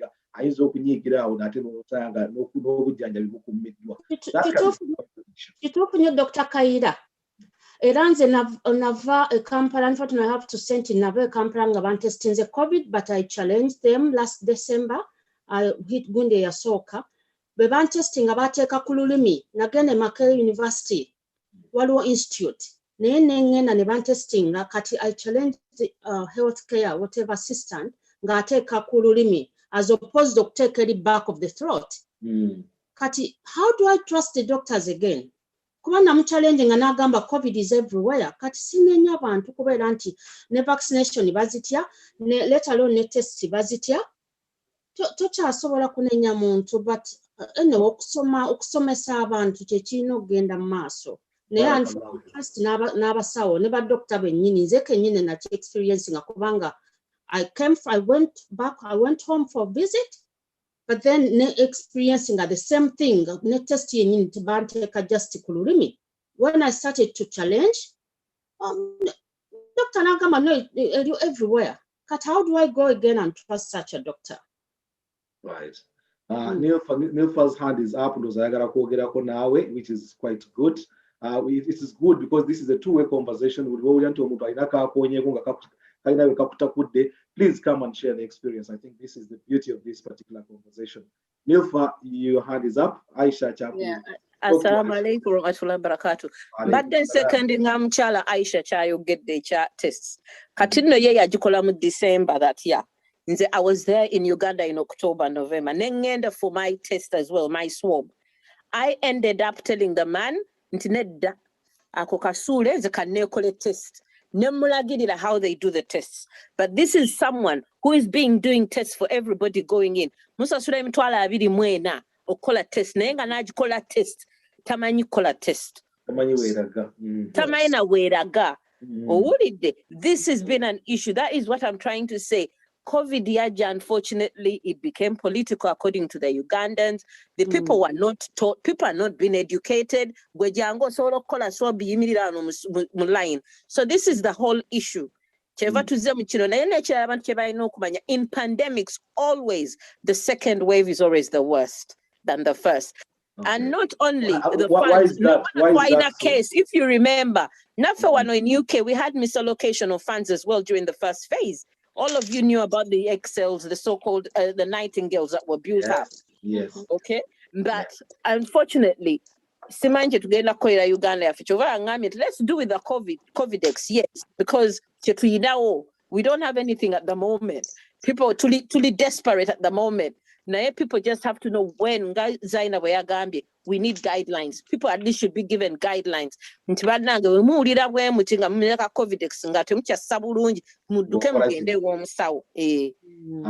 there.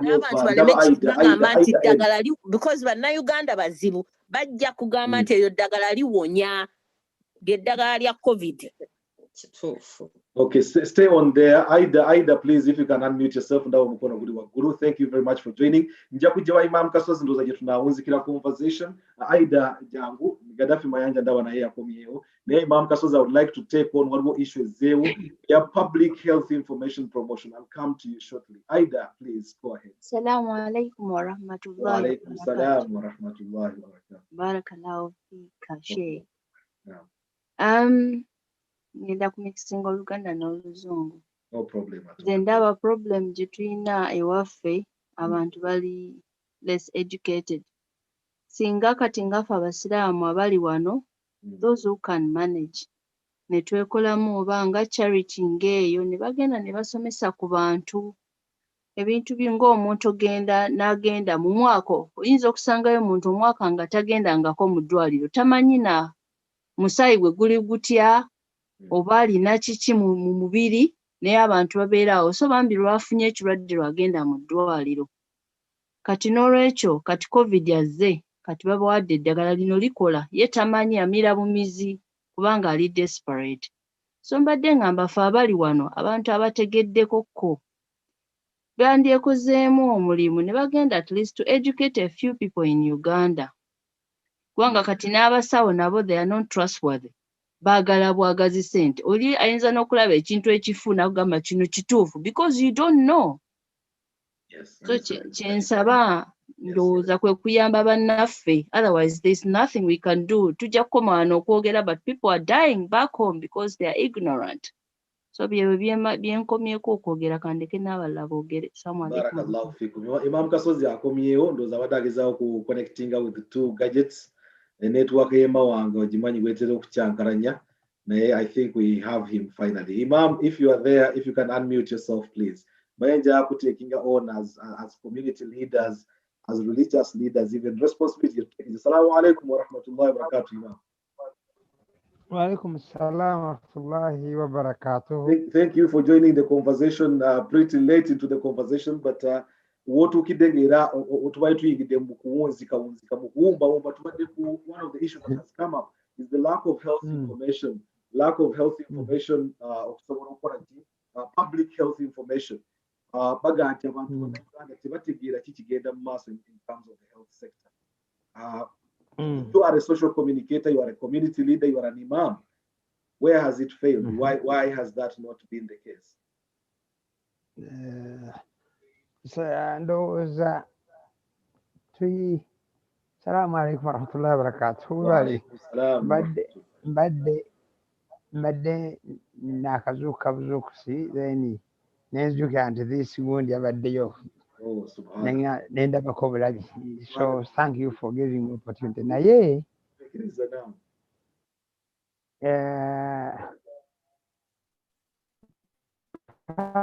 public information nga bagamba lwaki teriiwo? Gwe gw'oliwa wano, we have so many maybe community radios now kumpi buliba, naye radios neziriwo zirina engeri gye zitwala ebintu byazo. Ekyokubiri zirina engeri gye zinvitinga who to talk and what to talk about. I know on several occasions we were invited to a radio station or a TV station. Nosanga nti bannamawulire baffe abasinga b'omanyi obulungi babikwate. They never probe nti bwenzija kwegamba aba yawandiise ka script ke ye kwatambulira nti bwenkola statement ng'alinga imaamu wedde wakutuba nga temusaala ejjuma empandiike y'okusoma obusomi. Teringa nze gye mpandiika, nze wempandiika kutuba mpandiika highlights zenjagala okwogerako, naye eri yali very clear. Owulidde hakkaani bina hakkaani ani ebyo bityo. Kakati ewali bigger problem. Ekyokubiri nti some issues zonna zemwogerako ezireeta wano zirina bwezekuusa ku bintu ebifaanana nga political ate nga babitya. Nti you want to say something, moderator nanga akulwanyisa togendayo kubanga bakama be babagambye edda. Oba oluusi nga babawoninga dda nti twabagamba nti omuntu afaana waayo tokola ki, temumuleeta kakati mumuleese. Kati experience eyagazaawo zi CBS luli ng'abantu bafuna ebyo batambula n'ebyo. So ekyo kimu. Ekyokubiri nti abantu baffe nabagana kyogerako dda baagala nnyo olugambo okusinga ebintu ebiri factual. Lumbu yabasingira emboozi etanyuma ya health education. Ate for example njagala olabe ennaku what is trending over nti ojjawo nti gundi afudde gundi every day ne bamwogerako gundi tomorrow n'apyalinga ku kino gundi baga ali Germany ng'ali wano kagamba naye nga olaba n'abantu b'olowooza nti bategeera bulungi nga y'endowooza yaabwe. Kati that's why we have a bigger problem nti abantu bali mu culture yaffe egamba mawulire kigoyina sirina mawulire kale nimbaayo. Just tell me lie. Tell me Tell me some hearsay. Let me not call it a lie. Tell me some hearsay. Omuntu ng'abeera comfortable nayo. So that is where the problem is. But what I wanted to say, another thing I wanted to say, waliwo ebintu ebiringa byo era hearsay rumors by'owulira bwano. When you sit down, you feel they are there. Last Friday nafiirwa omuzeeyi, ojjukira omuzeeyi wange oli oweeri ku faamu, musajja omukulu. Twagendayo ffenna ku faamu. Aha, muzeeyi oyo yafa. Muzeeyi wa Habu mukulu w'abakatudde. Kati nebeera involved mu bintu bye. I had time to sit in Mulago waiting for the body eve ku woodi egende mu mochale, eve ku mochale tugende tuginaaze bagende bagitunaalize. Because Mulago wali gundi. What I had, it terrified my mind. Era ne mmanya nti if this situation goes bad from this, we are going to lose people nga bw'olaba wafuuyidde ebiyenje. Because people, ebiyenje bwabifuuyira tebimanyi waakulaga. Kati in this case twabadde tugenda mu malwaliro naye bw'owulira enjoge ebiri mu malwaliro tulina fiya bbiri. Nze Imam Kasozi nze nangende mu private hospital baacumulatinga 100 million tetusobola kuzisasula, nswale ne famire yange eswale ne bode yange eswale nga bagamba no tetugenda nga bagenda mu bukiriniksi. Ku last minute lwe baagala okgenda emulaguka naye ate n'emulago tutyayo okugamba nti bw'ogenda ng'okyalimu akajabwe kati balina gye bakutwala then ne bakugjawo, somebody is interested in your body parts ezikyali ennamu. Okiwulidde? But those things did not come from air.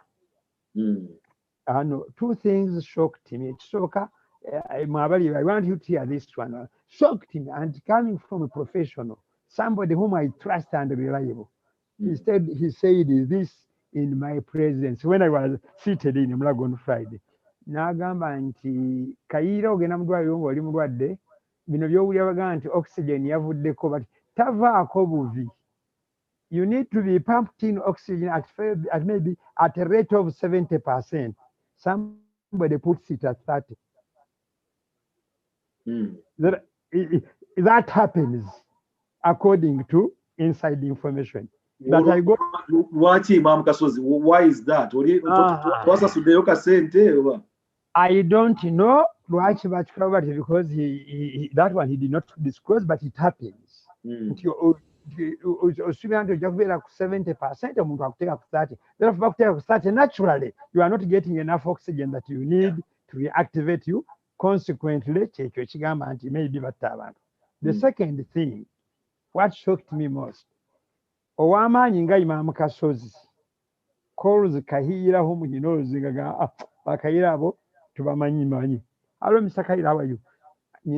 Mama wange oba sonso mulwadde njagala kitanda kya ICU ng'omusawo responding agamba we don't have, ebitanda byonna bijjudde, ng'omuyombesa ng'agamba kubanga oli connecting ng'agamba nti lwaki temwabikola, you are supposed to do this work, mweba politicians, why are you not pushing for it? Go minister.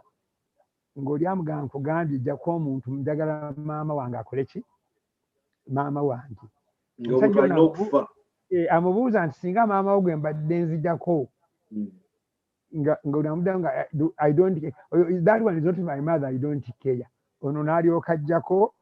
That is a recorded conversation between a big political person and a medical person. But if people work under those circumstances, what do you expect? Kati abantu nga batyayo, still therefore nga tugetinga many more problems. Kiri kyembadde mugamba nti abantu baffe then okutya oba besi ekyada agamba nti they put us into a situation whereby omuntu ne bw'amanya ekituufu okukyogera atya okukyogera kubanga alowooza nti bajja kumuvunaana oba bajja kumutuusaako akabenje. Kati all those accumulate embeera mwetuwangaalira. N'olwekyo that is the situation. But COVID wali our people need the information. But somebody was going over public health abantu getting involved into naye ekibuzo kijja kugamba bw'oba ovuddeyo Bulaaya nnyabo gwe Bulaaya n'ojja wano nti ogage ojja kugenda obuuja abantu yatuleetako olugezigezi lwewabwe wanaalowooza tuli bazungu.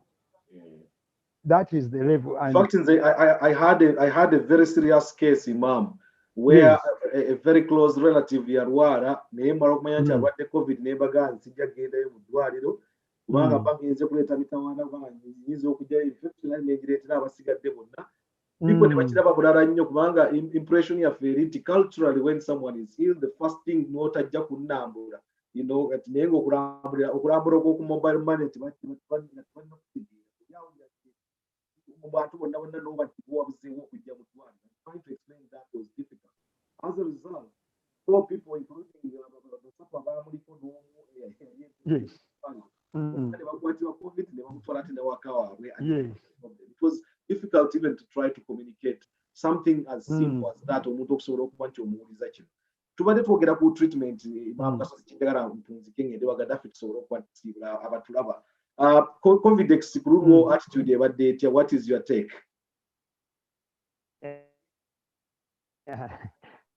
Kaakati nyina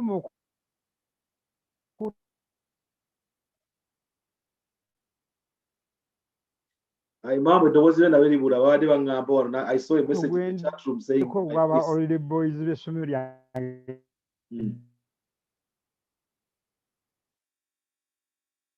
Apologies to members. My voice was disappearing, so that's the same thing I'm hearing of Imam Kasozi. Imam Kasozi, your voice is dropping. Kyampulira Kayira. Enkuwulira kati wadde drop nzirudi.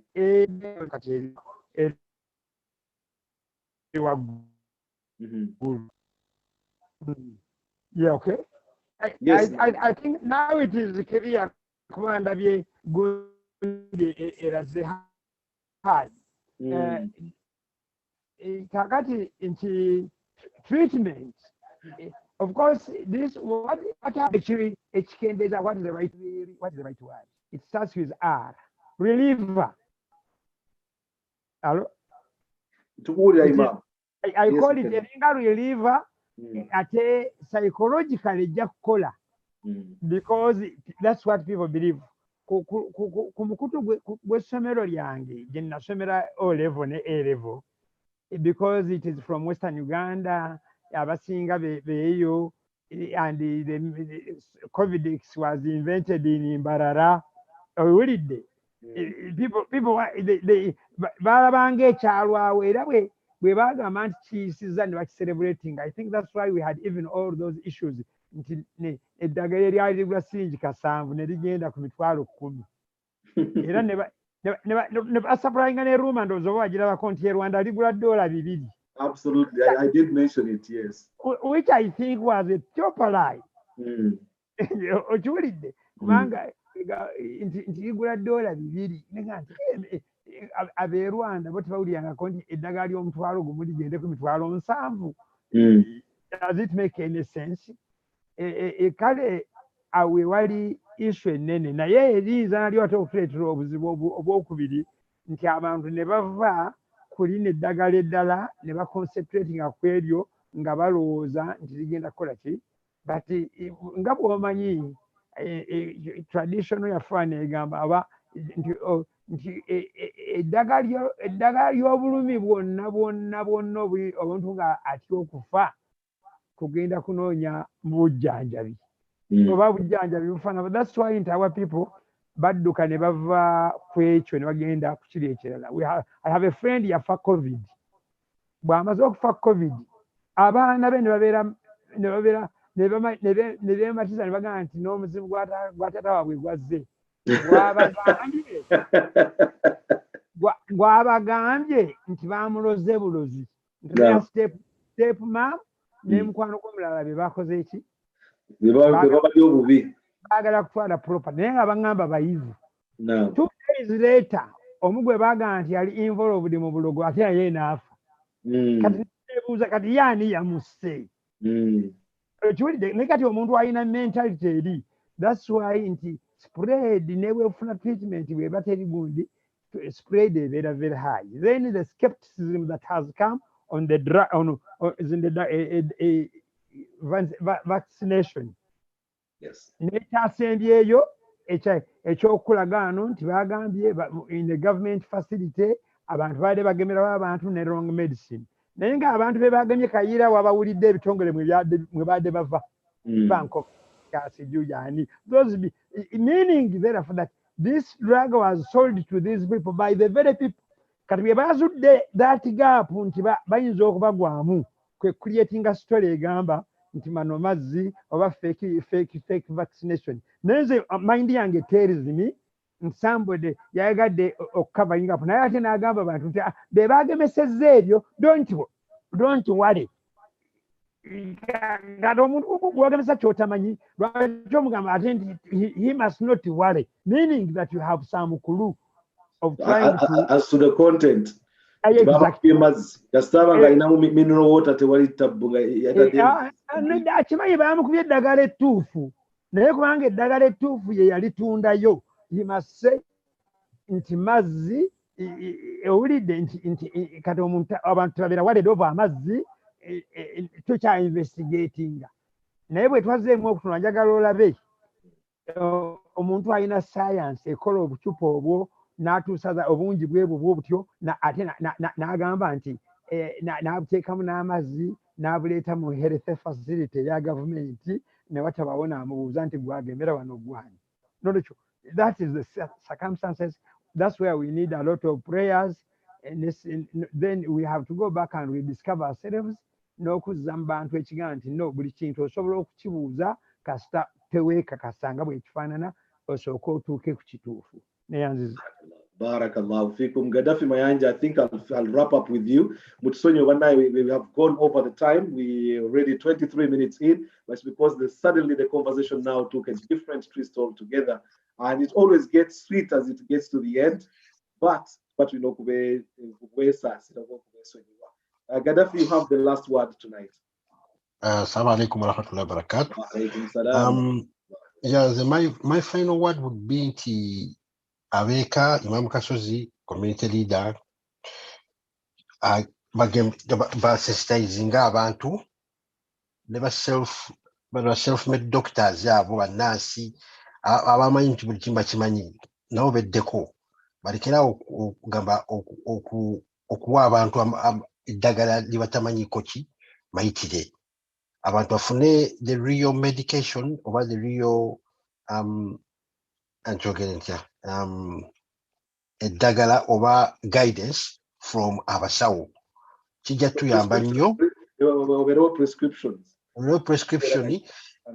prescription gamba abantu abenga basobola okumanya kati ngenda naye olina avayo nagamba ebyo mbere tonyumya tebisobola kuwonya wagamba obanga wadde step gy'otambuddeko otambudde step onatera okutuuka ku end n'otambula 100 steps back kubanga paracetamol takola kati wagambira ibuprofen takola nti kati ate vaayo komo mu panado. So gamba that is what is needed back home. Never n'abantu abalala bonna beeweeyo oba mukyali agaye muno ngaffe abasiraamu twogere mu maaso okukola ki okubuulira abantu baffe bali eka tubasomese either omuweereza akanamba naye nga kanamba kukagendera kukozesa information ate naye akole ki agisaasanye mu banne. Assalamu alaikum warahmatullahi wabarakatuh. What a brilliant way to actually wrap up this conversation tonight. I thank you very, very much for everyone who has made the time. I hope we have got the several remedies and herbal concoctions that are going around trying to deal with a situation that has beaten our understanding. In UK, we are hoping that starting the 19th of July, the story will be different. A lot of relaxation to existing restrictions, COVID restrictions or health guidance on dealing with the COVID pandemic. In Uganda, by around that same time, around the 24th, 25th, ajja kubanga bate betegeka kuva mu lockdown gyetutamanya ate oba inabeera extended depending on what is coming. But however, the truth is hospital admissions mu Uganda zigenze zikendera okusinziira at least kukyaliwo mu start of June, end of May and then start of June to the middle of June. Looks like now the situation is beginning to calm down. Many people are coming to the terms with the fact that COVID is not about to leave us. We need to find convenient ways of how to live with it. Era ne kumaze okufuna vaccines ebbiri. Tomorrow, inshallah, I'll be getting my second jab. But the evidence is showing increasingly that tujja kuba tutandika okufuna booster jabs, booster injections every year nga bwe tufuna eya flu ku bantu abali wakati w'emyaka 5 mu 5 okudda waggulu. So it looks like definitely this is preparation for what is going to be probably something, the COVID, we are going to continue living with. Probably herd immunity and then with that, we can avoid situations as a long COVID. And who knows, inshallah, COVID might become just another of the many diseases that we have had to contend or live with, even as our bodies are getting used and the psychology around it probably gets less and less complicated. I thank you very much for keeping it 75W Radio and UMMA Connect on Zoom, live on Facebook and on YouTube. Thank you very much. Let's meet next week again on Tuesday, inshallah, same time, 8 to 10 bi'idhnillah, and the conversation continues. Remember, this is one program where everyone has a say and you can enjoy yourself on the program, contributing. It's not about me talking down at you, it is us having a conversation. So come next week. Come, let's talk with me, Kassim Kayira. Thank you very much. Assalamu alaikum wa rahmatullahi wa barakatuh. Have a good night.